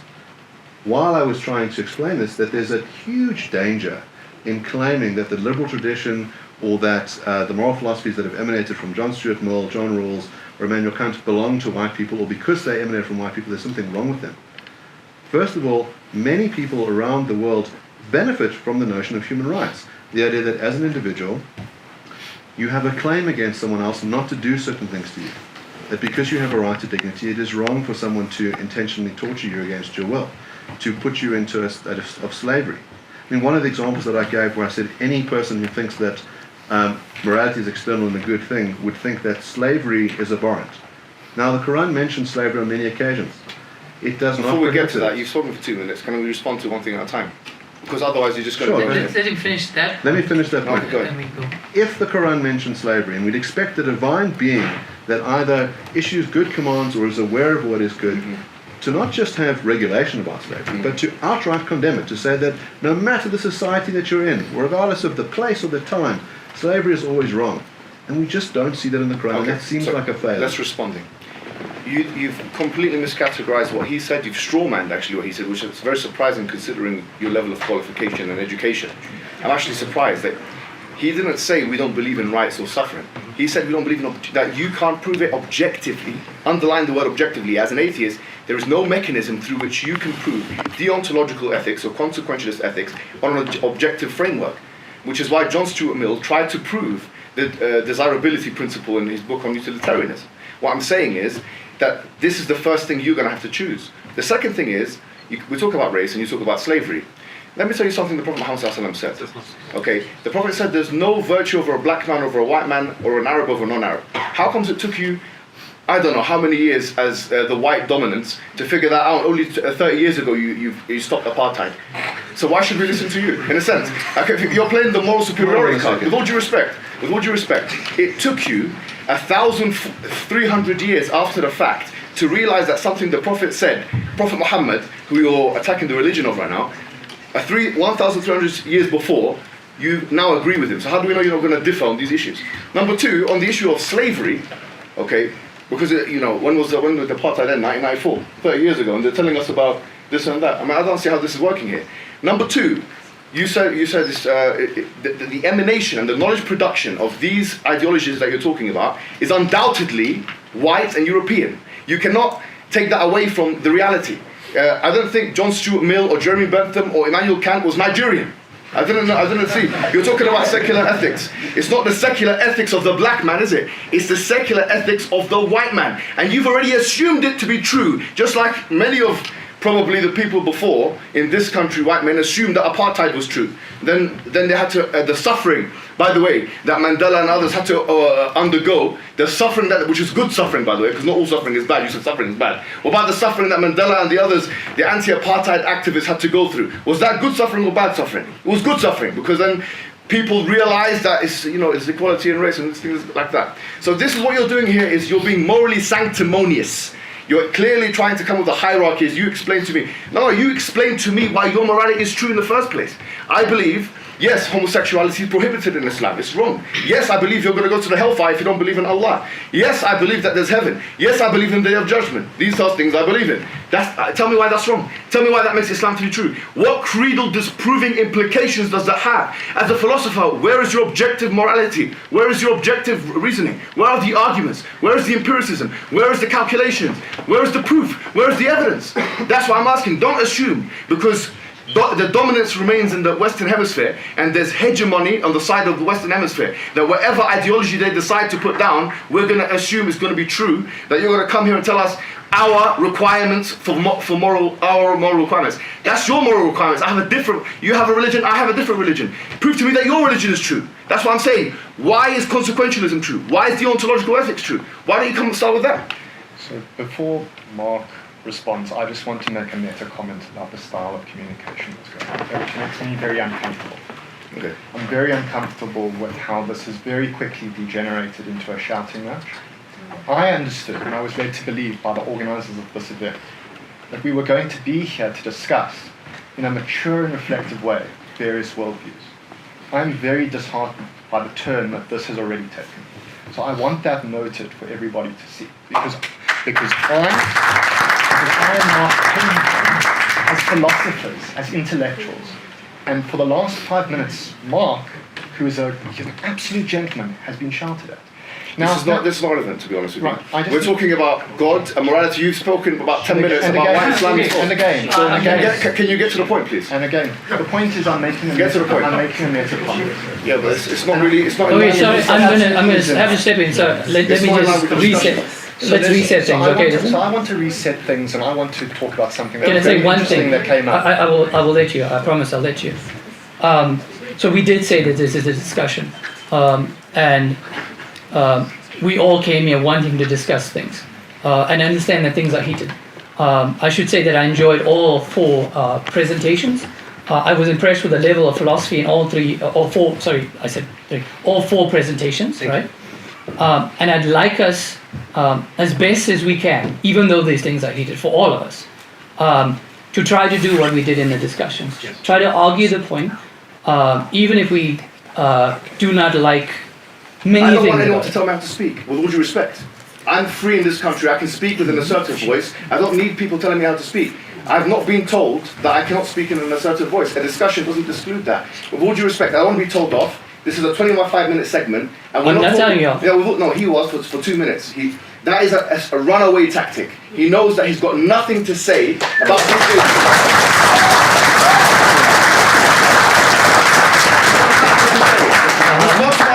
We came here talking about Prophet Muhammad and Salman Rushdie and homosexuality and attacking Islam. I'm telling you, respond to my arguments. Instead of trying to tell me off like a little boy, trust me, I'm not a little boy. In every single man, I'm a bigger man than a little Why is it that your knowledge is objectively true? Go and answer the question, please. You have to write it down, sir. So, we haven't settled this yet. So the issue is not being told what to say or how to say it, right? The issue is that there's a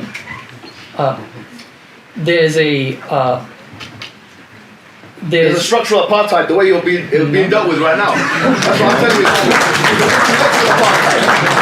I'm not speaking the way I want to speak. So let me say this. Let me put it this way. I would like to be dealt with properly here. Let me put it this way. You know what I'm saying? So just answer my questions. I don't want to be told how to speak. With all due respect, listen, I'm speaking to you in a way. You're being sanctimonious and you're trying to be the schoolboy teacher. No. You're not here for that. No. I actually. It's why you spent 3 minutes actually in our panel discussion. My views are closer to yours. I'm not an atheist. Oh, it doesn't matter what you are. My views are closer to yours. And I recognize the issue. I have something to say. One of the discussants will just say something. Could I ask? Sorry, because you're the moderator of the show. Can I ask if all of you agree that we can sense that Chad and I, it gives us a chance to think over things, and then we'll get back to our 4 panelists. So do you want to ask a question? And then I think as the discussants, maybe Chad can say, are you going to come in? Yes. Do you want to throw the white towel for him? No. Just throw the towel. Sorry. Just throw the towel. Okay, I'm going to bring in. So I did promise Aaron that you're going to finish your point. Okay. Yes. So Please do. I came here to talk about philosophy. I've spent a long time preparing. I read Hamza's book, and I wanted to talk about some interesting things. So perhaps we could do that. Yes. Please. So a number of your arguments, and Muhammad made this point about his contingency argument. There was this talk about this problem with actual infinities, which I think it's fascinating. There's a really interesting metaphysical discussion to be had about whether infinities can be instantiated in reality. I know, Hamza, Muhammad, you are okay with mathematical infinities. So you have no problems talking about in a logical space that mathematicians can talk about mathematical infinities, so the cardinalities of infinite sets, or potential infinites that tend towards infinity, like an asymptote. You just think that for some reason those can't be instantiated in reality. Is that a fair assessment of your view? That they can't be instantiated in reality? Yeah. Yes, to a degree. Okay, so I want to put forward this argument for discussion. Yes. So it's an argument for atheism, and I'm just interested to get both your input on it. But sorry, before you do this, we've asked a question. Like, with all due respect, I know this was a distraction, but I did ask a question and there was a distraction, so can you answer my question before I answer yours? Yeah. Tell you what, why don't we get back to that after he's given his... Yeah, I have no problem. I'm very happy to respond. We can talk about rights and the objective basis. I have no problem talking about that. Okay, good. You said that. You're a man of your word. Yeah, 100%. We'll talk. We can talk about that. We can talk about moral realism and all of that. Okay. So let's just assume ex hypothesis that actual infinities can't exist, but they can exist in a conceptual realm of abstract logic and mathematics. Okay. So here's the problem. The problem you might have heard before is that this problem is how does that reconcile with God's infinity? Now, I know, Hamza, you've said that there's a distinction between a qualitative infinite and a quantitative infinite. Yes. Right, so your normal response is when you're challenged on this about God's infinity being instantiated in reality, you say, no, that this is a qualitative infinite. There's no separate thing of God that's infinite. It's a way of talking about his acme, all his good properties. This is the problem that I want to pose and see how you guys deal with it. Because I don't know, honestly, I don't think I've heard you respond to this. Fine. So the first premise is that God is essentially omniscient. So I take that to be a fundamental feature of Islam. So if God is omniscient, then I take it that he has actual knowledge of all true propositions. Mm-hmm. So premise 3 of the argument is then that the cardinality of the set of natural numbers is aleph naught. Mm-hmm. Premise 4 is that there's a true proposition about each member or element of the set of natural numbers. Mm-hmm. From that we can conclude that therefore God has actual knowledge of aleph naught true propositions. Yeah. Having knowledge of a numerically distinct proposition P entails having a numerically distinct belief about proposition P. Yes. Therefore, God has numerically distinct beliefs about aleph naught true propositions. Yeah. A belief is an actually existing state of an actual mind. Yeah. So beliefs are not mathematical objects and they're not abstractions. Yeah. They might be about abstract objects and they might be about abstractions, but beliefs themselves are states of a mind, even a divine mind. Yeah, sure. Right. So therefore, God has an actual aleph naught, which is the cardinality of infinity, number of beliefs in mind. But if ex hypothesis actual infinities are impossible by the assumption, then we must conclude that God is not omniscient. But if God is not omniscient, then he's not essentially omniscient. And if it's a defining feature of God's omniscience that he's essentially omniscient, then he doesn't exist. Right. So it seems to me that the problem, and maybe you will have to retract on the idea of that actual infinities can't exist. Or you'll have a different view about God's mind. Maybe. No, I don't. Okay, so that's the argument. So I just want to know what you guys think about this that. has been dealt with extensively in the books of Kalam, actually. Okay. This actual question is... Yes, so let's hear it. It's actually a good question. Yes, I'm actually. interested. So I'm going to answer you. Look, so the distinction between quantitative and qualitative has been made... Usually it's a box standard answer that's given by William Lane Craig himself as well. I've heard that. Actually, it's connected to the Kalam cosmological argument. Yes. Now, the thing is, what is actually problematic about the idea of an actual infinity in the real world? Yes. So if you look, for example, at Avicenna's account, and it's interesting, there's a lot of secondary source materials and stuff like that, and other people's account as well, Ibn Taymiyyah being one of them. They don't have a problem with the instantiation of an actual infinity in the real world. They only have a problem with the actual instantiation of the real world considering certain conditions, and I'll tell you what they are. Okay. Yeah. So, number one, the condition is that these things they occupy a space-time. And number two is that they coexist. Okay? Number three is that they're limited. Now, let me tell you again, right? That they're limited, they occupy space-time, and that they actually exist. Right. So, for example, many scholars of philosophy of religion, Aristotle believed this, Ibn Sina believed this, Ibn Taymiyyah believed this, many people believed, Ibn Qayyim believed this, that there was actually an infinite regress of things. They didn't see it as an absurd, or they didn't believe it was, they connected it with a necessary being. The major differentiation that they put in place was the following. Look at this bottle, for example. This is limited. Would you agree? It's limited in its form.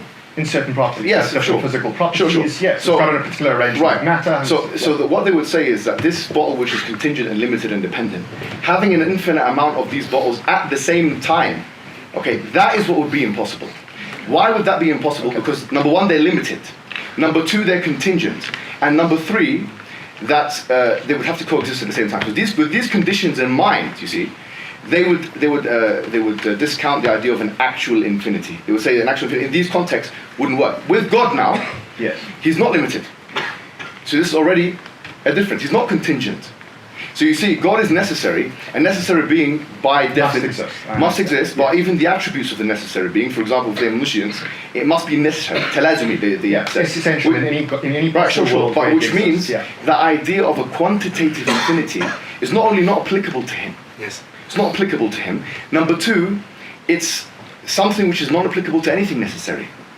So in other words, you see, the actual infinity is in the context of limited things which coexist at the same time and which are dependent and contingent. That's where the gripe is. It's not where the idea of as you phrased it, which is an actual infinity in the real world. That's why it's actually, we can believe an actual infinity in the real world only with the necessary existence. It's only an actual infinity in the real world with certain conditions which I just mentioned. Yeah. No. Okay. So no, you wanted to go. Yeah, so if you don't mind, so you said like the belief, God having a belief Yeah.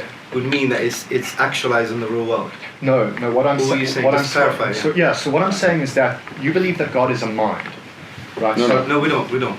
God doesn't have beliefs. He doesn't have knowledge. No, knowledge, yes. Yeah, but there's Is God? So maybe I'm confused. Maybe Yeah, tell me, so- is God a person? so this will be Is he an immaterial person Well, or this not? will we It's want to the phraseology here. Yeah. That's, So some would affirm that phraseology, some wouldn't. But So just to so we believe in God's transcendence, right? So Yeah. using things like mind and person is something that doesn't really exist in our tradition, especially shakhs doesn't have these. yes. Yeah. A mind, yeah. No, person. A person, yes, sorry. With regards to a person with a mind, yeah? Right. That has subtle anthropomorphic connotations. Right. So we wouldn't really fixate on the term mind itself, right? Okay. That's the first thing. This is why I want to find out what do you mean by God's beliefs and why are you saying that this means that they are actualized? I want to unpack that. I'm happy to. So my general understanding, and maybe we are talking at cross purposes, Yes. because the idea that I've always had of the sort of being that resonates for people, that is cashed out religiously, is the idea that people have a belief that God's looking out for them. He's essentially he's a person, and we are made in his image.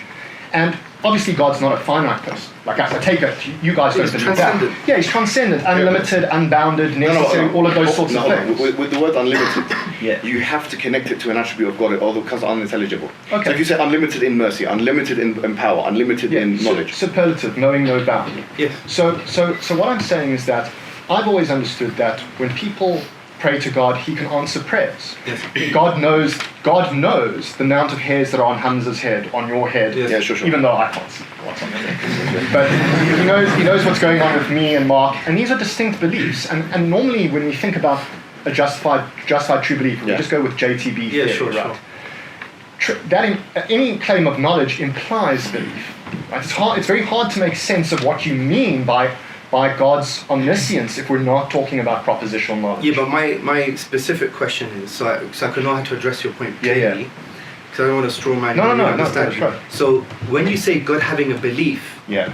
and then God having a belief means it's somehow actualized in the real world, what do you mean by Oh, that? okay, so and let's how go that. and how can So- you demonstrate okay, that God so- has a belief and by the very virtue he has a belief, it means it's actualized in the real So world? when I say God's belief is real, I mean it in the same way that you think God is real. No, but God has. So in other words, Yeah, so okay, do you understand what I'm trying to say? Can I go back one step, right? Yeah. I know what you're trying to say. You're Yeah. trying to say, listen, you have a problem with actual infinities. You're saying that God's attribute of knowledge must be actually infinite because it's connected to quantifiable things which have to, for example, his own self. Let me make it easier for yourself. God's, if he's boundless, then he must know himself, right? So in other words, he must have It's not quite what I'm. It's not quite. No, what I'm saying. I know, but you're saying that you have a problem. You're saying to me, you have a problem with actual infinities, right? And God's knowledge, you're saying God's knowledge, you claim is actually infinite. So I'm responding to you. I don't have a problem with actual infinity. I'm responding. This is my response. Yes. I don't have a problem even in the real world. Listen to what I'm saying. I can see it's logically not always incoherent. Can you see? I'm not going KCH. Yeah. Because what you're doing now is you're refuting William Lane Craig's Calamitous logical argument. I'm saying I accept what you're saying here. It's a strong point against the Calamitous logical argument. I grant you it. But what I'm saying is, this is the response. Listen to what I'm saying, please. Yeah. You might want to write this down. No, with all due respect. I'm listening. Which is this. I'm saying I have a problem with actual infinities in the certain context. Number one, that the objects of in question in actual infinities, number one, are contingent. Number two, are limited. Number three, exist all at the same time. That's the thing that every scholar of the medieval period Can you says. explain to me? So I'm trying to understand. Yes, okay. Let me explain. Let me explain. Yeah. Okay. Sorry. So imagine God created A, then created B, then created C, and goes to infinity. That was Ibn Taymiyyah's view. That's a view in Islam. It's a view in Islam. Ibn Sina believed this. Right. Many people believe this. Aristotle believed this. Do you see what I'm saying? It's a view in the philosophy of religion. I'm not saying logically it's fully problematic. Yeah. I'm saying the following: saying if you get all those infinities at the same time, all those things A, B, C ad infinitum, and put them all at the same time, the existence of those contingent, limited existences together, that's where the contradiction lies. Why? Because therein lies the absurdities of the part being more than the whole, that the inexhaustible becomes the exhausted, all those things that I mentioned in the presentation. That's where it would be a problem, where the spatial, temporal, time dimension is one, i.e. they all coexist. Yes, all those things exist at the same time, number one. And number two, that they're limited and contingent. Do you understand what I'm saying? No, I think I understand what you're saying. I would like to finish my point, which echoes. So it's a little bit of a straw man to consider the qualitative versus the. What did you say I said in my book? I forgot now. The qualitative and the distinction between qualitative and quantitative. In the book, it actually goes a little bit further, and it echoes what Hijab is saying, Muhammad Hijab. It's more about the differentiated and undifferentiated infinite. This is the point. So it's based on temporal, spatial, discrete things, finite discrete things. So there is a fundamental difference. So we accept the actual infinite. We can accept it. But we don't accept it from the point of view that you can have an actual infinite that is based on differentiated things, which is based on the contingency, the limited nature. I want to refer to God. So you say God. So God's knowledge. No scholar on earth will say God's knowledge is a differentiated, eternal, limited attribute from the point of view that it's temporal, spatial, and it has these limitations. And that's why I wanted to really find out what you meant by belief and how that actually denies what we're saying. I can't see that the argument that you propose actually is a defeater in this topic. So before you could I'll let you finish your point. We're going to quickly bring in. Of course. We're going to quickly bring in Dr. Chad Harris, and then we can continue this with audience questions, perhaps on this point or other questions. Well, he said he would answer my question. I'm happy to. I don't mind. Does he want to do that first? On the human rights. If you can manage that. So do you want me to just rephrase the question? Reframe the question. About the objectivity. How would you? Because you mentioned deontological ethics and you mentioned consequential, the veil of ignorance of John Rawls. I'm just saying, what is the ontological, epistemological grounding that this is a morality on an objective level? That's all. That's my question. So the view that I would give maybe is slightly different to Mark, although Mark did mention it. Which is that I think that a good way to ground an objective ethics is to look at the nature of suffering. So when an entity suffers, one of the things that they learn about the suffering, the actual nature of it, is that it has an axiological valence. So in other words, we learn about the axiological disvalue of suffering through knowledge by acquaintance, through our direct acquaintance with the state of suffering. And I think that now we can cash that out in slightly different ways. I mean, some meta-ethicists will cash that out giving a reductive account. So some people will say, much like in the philosophy of mind, we want to reduce qualitative properties to neural states. Certain meta-ethicists think that it's appropriate to reduce suffering to certain the badness of suffering, the normative property, to sufferings.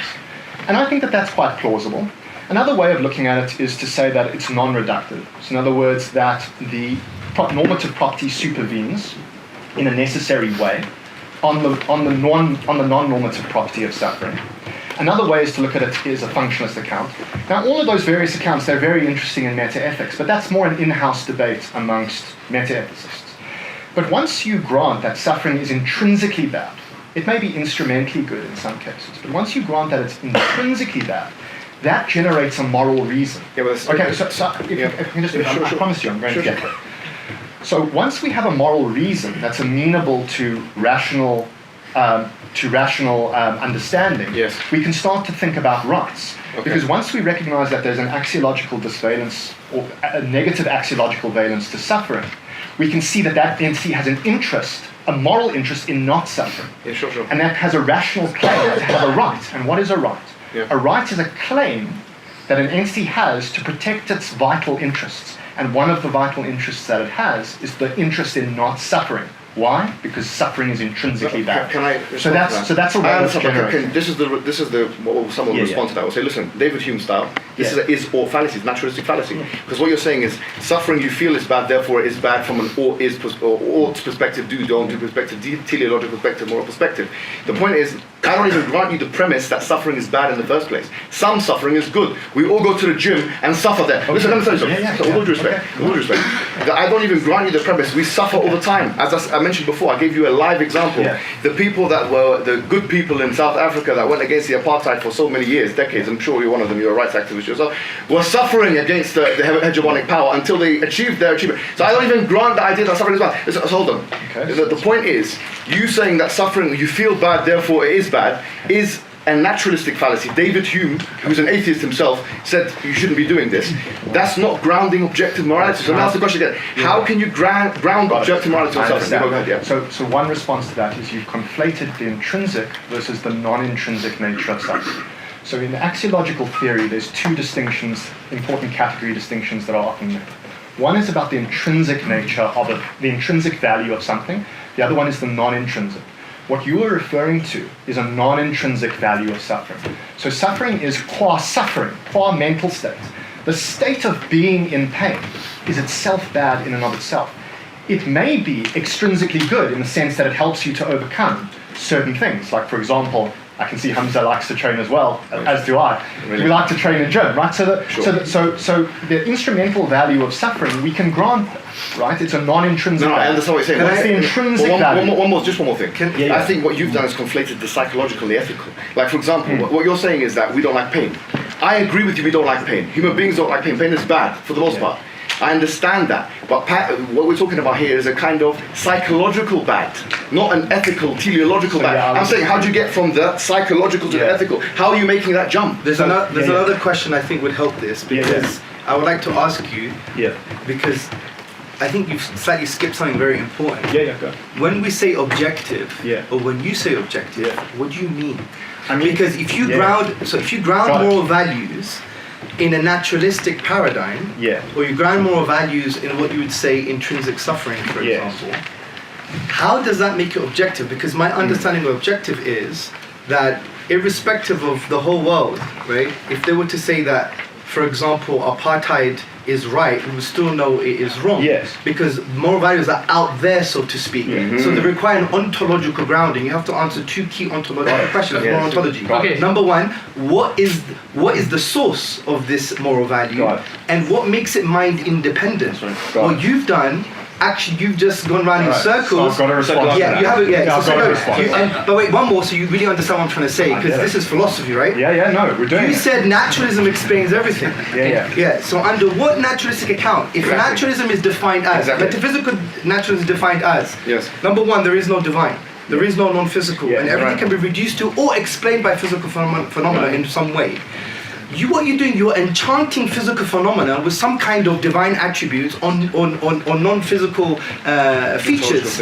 So from that point of view, you'd have to also define what physical properties are or what physical Excuse me, processes are, gentlemen, because from sorry, our understanding, sorry, just a they're moment, blind, cold, sorry, and non-rational. sorry. So how can you? So Sorry, understand your point. we have 4 gentlemen, time is limited. Oh, sorry. And with this, I wanna you are be thorough, negating all these other people. There's a chair. Why do you have to and say this? No, no, sorry. Why do you have to say this? No, I haven't don't say spoken that much. No, Can please. we give, Why do you can have we to give always everybody a diminish? round of applause for that fantastic argument? Why are you trying to acquiesce to them? Sorry, I think you're out of order.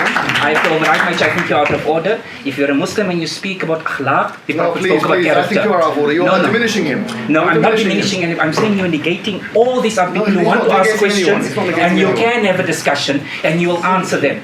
You cannot negate all these other people who also negating came to. anyone. I'm sorry that I'm overriding my chair. I'm being out of order by doing that. But I'm asking you to have some respect for others, and then we can speak about religion in totality. So can you let the chair do what he needs to do, and he will come back to and let you speak. But people here need to ask questions too. They Sure, can. sure. Do not negate them. Sure. We were having a Because all the way from England but to negate for them. limited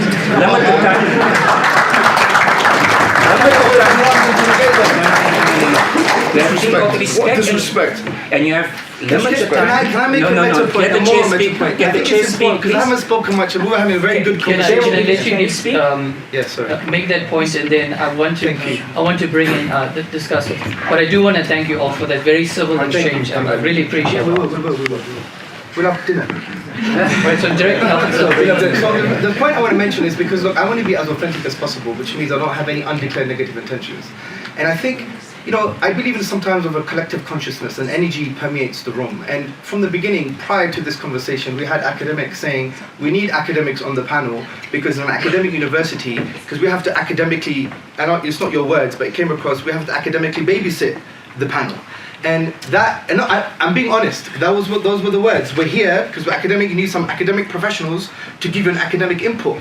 With all due respect, you have master's degrees, you have PhD, we're almost finishing, he has more degrees than a thermometer. So the point is, the point I'm trying to say is, I'm trying to, and this may be wrong, I stand in the possibility that I'm totally wrong, but I got the kind of feeling that there is almost a sense of, meta type of babysitting going on. Yeah. And yes, there was emotions, but I think we're gentlemen. He knows, look, He's a man. let me tell you, 100% he knew what he was going to say was going to trigger someone. Yeah, I 100%. guaranteed. We live in a hegemonic liberal secular society that's imposing on the Muslim community, and it's not a neutral space ideologically. Security has just said that we need to wrap up. I'm saying I get to you, but I'm trying to say that has to be clear because that's how it has come across from the beginning before we've entered this room, and we're having a really good philosophical discussion. And with due respect, what's your name? The chair has already assessed that we're going to give more time to discussion than to Q&A. It was already agreed. With all due respect, you're subordinate in this conversation, and you should allow him to do his job. He interrupted, which was fine, but you didn't know why he interrupted. Let him interrupt properly. If he wanted to take it to the audience, that's fair enough. But with all due respect, let's not have any undeclared negative intentions. That we're all neutral and equal on this panel and platform. There is no, I'm academic, I'm up here, I need babysitting, you're this and the other. We're gentlemen, we have our own personalities, and let's have a conversation. I just find it was rude that I was interrupted when we're having a really good philosophical discourse here. That's what I'm saying. Can we we're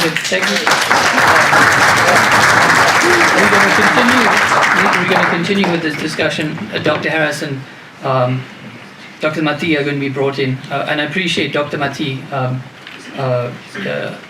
trying to bring us in, bring you in, and then the audience. But please go ahead. So it's a narrow argumentative point. I'm not going to take sides either way in this, but I felt, Eden started off by presenting an argument that ostensibly is an argument about evil. And then Muhammad came in and said, you denied evil. Objectively, a substratum. Okay, and you said actually there's just good and there's a lack of good. So is the good something that admits of degree, so you can have greater or lesser good? Yes. But then the argument still goes through, because all that's needed for the argument to go through is for you to have less good. So with all due respect, I think so the notion of evil is a red herring. That's not how the argument works. What my point in response to that was that evil doesn't have an ontological status. You cannot it's not substratum, you cannot put it under a microscope. I'm not making a point about the relational type of evil. You can say that evil exists. I'm saying as an atheist, how can you substantiate, my question was, how can you substantiate the existence of something on atheism objectively, which doesn't have... But that's irrelevant to his argument. No, I think it's very relevant. No, it's not. If he's denying God's existence on the basis... All he needs for his argument to work is if good can admit of degrees. If you can have a greater or a lesser amount of good, then the argument's a sound argument. Now, I feel like it's 3-on-1 now, but no problem. 3-on-2, you need to do this, I'm sure you do. No problem, no, it's fine, it's fine. You're a big man. No, it's fine, big man, I will handle it. But what I'm saying is this, you've negated one very important thing, okay, which is the fact that we talked about divine wisdom anyway, which is that divine wisdom is not mentioned in Epicurean types of evil this arguments. Is all irrelevant. It's irrelevant to the logic of the argument. Excuse me, it's not mentioned in the dilemma. I'm not asking about that. It's not mentioned even his argument, because divine wisdom in the Arabic language means wada shay fi makani yusai. Basically, it's appropriacy. What are you laughing at? This is all irrelevant to the argument. What's funny here? You aren't answering the question about the argument. No, hold on. You're laughing. Why are you laughing for? Because you are deflecting. No, I'm not deflecting. I'm answering your question. My question is this. When you talk about God, you're talking about all of the attributes that Muslims speak about when we talk about God, including but not limited to the wisdom of God. Now I'm saying that the existence of evil doesn't negate the wisdom of God, because wisdom is appropriacy. It could be appropriate, unless you want to say it's fundamentally inappropriate, for there to be a world in which evil exists, and that's appropriate because, as Hamza also was saying, you know only the pixel and God knows the picture. Do you have the totality of knowledge? You don't know everything that exists. In other words, and also from a logical perspective, just to address your point, let's assume that so what Muhammad Hijab means about good having levels is in a kind of a mode of export into the real world. Good does have levels in the real world, but ontologically, say good is non-existent. Good is say it's existent and absolute. Let's assume that, and we have wisdom that's existent and absolute. What we're saying is that evil itself is actually a manifestation of absolute unchanging good and absolute unchanging wisdom, in a real world sense. So even from that perspective, there are theological accounts where you could say, the goodness and wisdom of God actually ground evil in a real world sense, but evil doesn't have its ontological status, is actually good and based on wisdom. That actually undermines the logical argument in my view. Do you mind if I respond? And I want a response for that, because there was no laugh, there was like a... So it was like, I'm smart. Thank you. Yeah, it was a good one. So the argument, to be clear, Schellenberg's argument takes divine wisdom into account. How so? Okay, so the idea is that prior to God, so let's just put the argument into simplistic terms. The idea is that the theist is committed to three distinct propositions about God. The first is God's unsurpassable greatness. That includes his omniscience, which includes his wisdom, his omnipotence, and his supreme axiological value. Right? So his omniscience in Islam is different from his wisdom. Okay, so let's say that also includes his wisdom. Okay. Let's say that part of his superlative brilliance is that it does. Right? The idea is that prior to the existence of any natural world, so the created order, God is independent. This is your point that you want to emphasize, that God is independent of the created order. There's a difference between the creator and the created. Right? Yes. So prior to any creation, you have all that is existent is a superlative being. And the core argument that Schellenberg puts forward is that the theist is also committed to what he calls prior purity of God. So in other words, there are no goods in God that have any relationship to evil whatsoever. So God is in some sense axiologically unblemished. Okay. So he's pure. Okay. And the point that he's trying to get across in this new logical argument from evil is trying to say, well, how do you bridge the gap? If you start off with a being that is superbly great, can't be great, and is axiologically pure, in all goodness, there's no evil in God, there's not even anything that presupposes evil. Mm-hmm. So you may even think that there's nothing like courage in God prior to existence. Okay, but let's not be dismissive. I'm trying to give the argument here. So the idea is that from that state, any omniscient and wise being would judge that all the pure goods in him are better than any sorts of finite goods. And the idea of the argument, the thrust of the argument, is that God would model the world after the goods that are in him. In other words, he would make a world that is more God-like. Yeah, okay. Right. Do you understand what I'm saying? Okay, so basically in Islamic tradition, there's different schools of thought. Let me just put it out there, right? So, gentlemen, I'll let you finish that. We've been given now 7.5 minutes to wrap things up. I'll let you finish your point. Let me finish the point. There's different schools of thought. So there's divine, just like in Christianity, like Augustine and Thomas Aquinas and so on. They had this is called theodicy, and in that they had the idea of privation. Okay, Ibn Taymiyyah and Ibn Qayyim also believed in that. There's divine command theory, which is that something is good because God said it. That's also represented in Islam. There's two ways to answer this question. Let's go with the privation theory for the sake of argument, because there's more than one way to solve this issue. I'm saying the following. I'm saying that, look, if God is all good, it's like, for example, do you see this light over there? You see light, yeah? Yeah. Okay, so what is goodness is the reflection of the light. Evil is the removal of the light. Right, okay. So, you understand. So, good is when God chooses to manifest his attribute of goodness. That is the privation theory of good. Do you understand what I'm trying to say? Yes, so, it doesn't require him to have an evil in him to remove the goodness or remove the manifestation of it. Do you understand this? No, I get it. I get the point. But that's all. But then there's the point that the interlocutor gave to you, which is exactly that you can run the same argument. I don't need to talk about when we can run Schellenberg's argument without talking about evil. We can talk about there exists a world with a distinct absence of good. Okay, and so what? So in other words, do you see the point? So the point is the world falls substantially short of God. No. Look, here's the thing. Okay. In the first, you have to answer. You just said it. No, that's fine. Let him argue. Let him answer, and then we can take questions. Because I do get the feel that he spoke for about 3 minutes. I don't say anything. Give me your answer. I'd like to. No. So there is a phrase by Imam al-Ghazali, one of the great scholars of Islam. He says that ليس في الإمكان أبدع مما كان. There's nothing in the creation better than what is. This is kind of connecting what you're talking about. Okay, so there's a long discussion among Islamic scholars about what this means. Do you see what I'm trying to say? So because it's connected. So you're coming with good interrogations. I'm not actually dismissing what you're saying. What he's saying is something that Islamic scholars spoke about for 1,000 years. No problem. You're coming with good interrogations. Now the response to that, like Ibn Qayyim wrote a book on that very phrase. Al-Zabidi, because Al-Ghazali wrote this in Ihya Ulumuddin. Al-Zabidi has a long commentary on it. Can you tell me what the answer that he gave was? Is it possible to tell me what the answer that he gave? Yes, please. We have to. Yeah. So I believe that there is a problem with the logic here, and as I addressed the Professor Harris, what I would say is there is an assumption that there is a distinction between ontological good and a real world evil. Is that correct? It's not quite what the argument is getting at. No, I'm talking about the assumption of the argument. So what you're saying is there is a good, God has goods, right? He's perfect being good, He's omnibenevolent, right? And there is an evil. Are you making an ontological distinction between evil existing and God's goodness? All right. What we would say is, in actual fact, evil itself does not have an ontological existence. It is a manifestation of the perfect goodness and the perfect wisdom.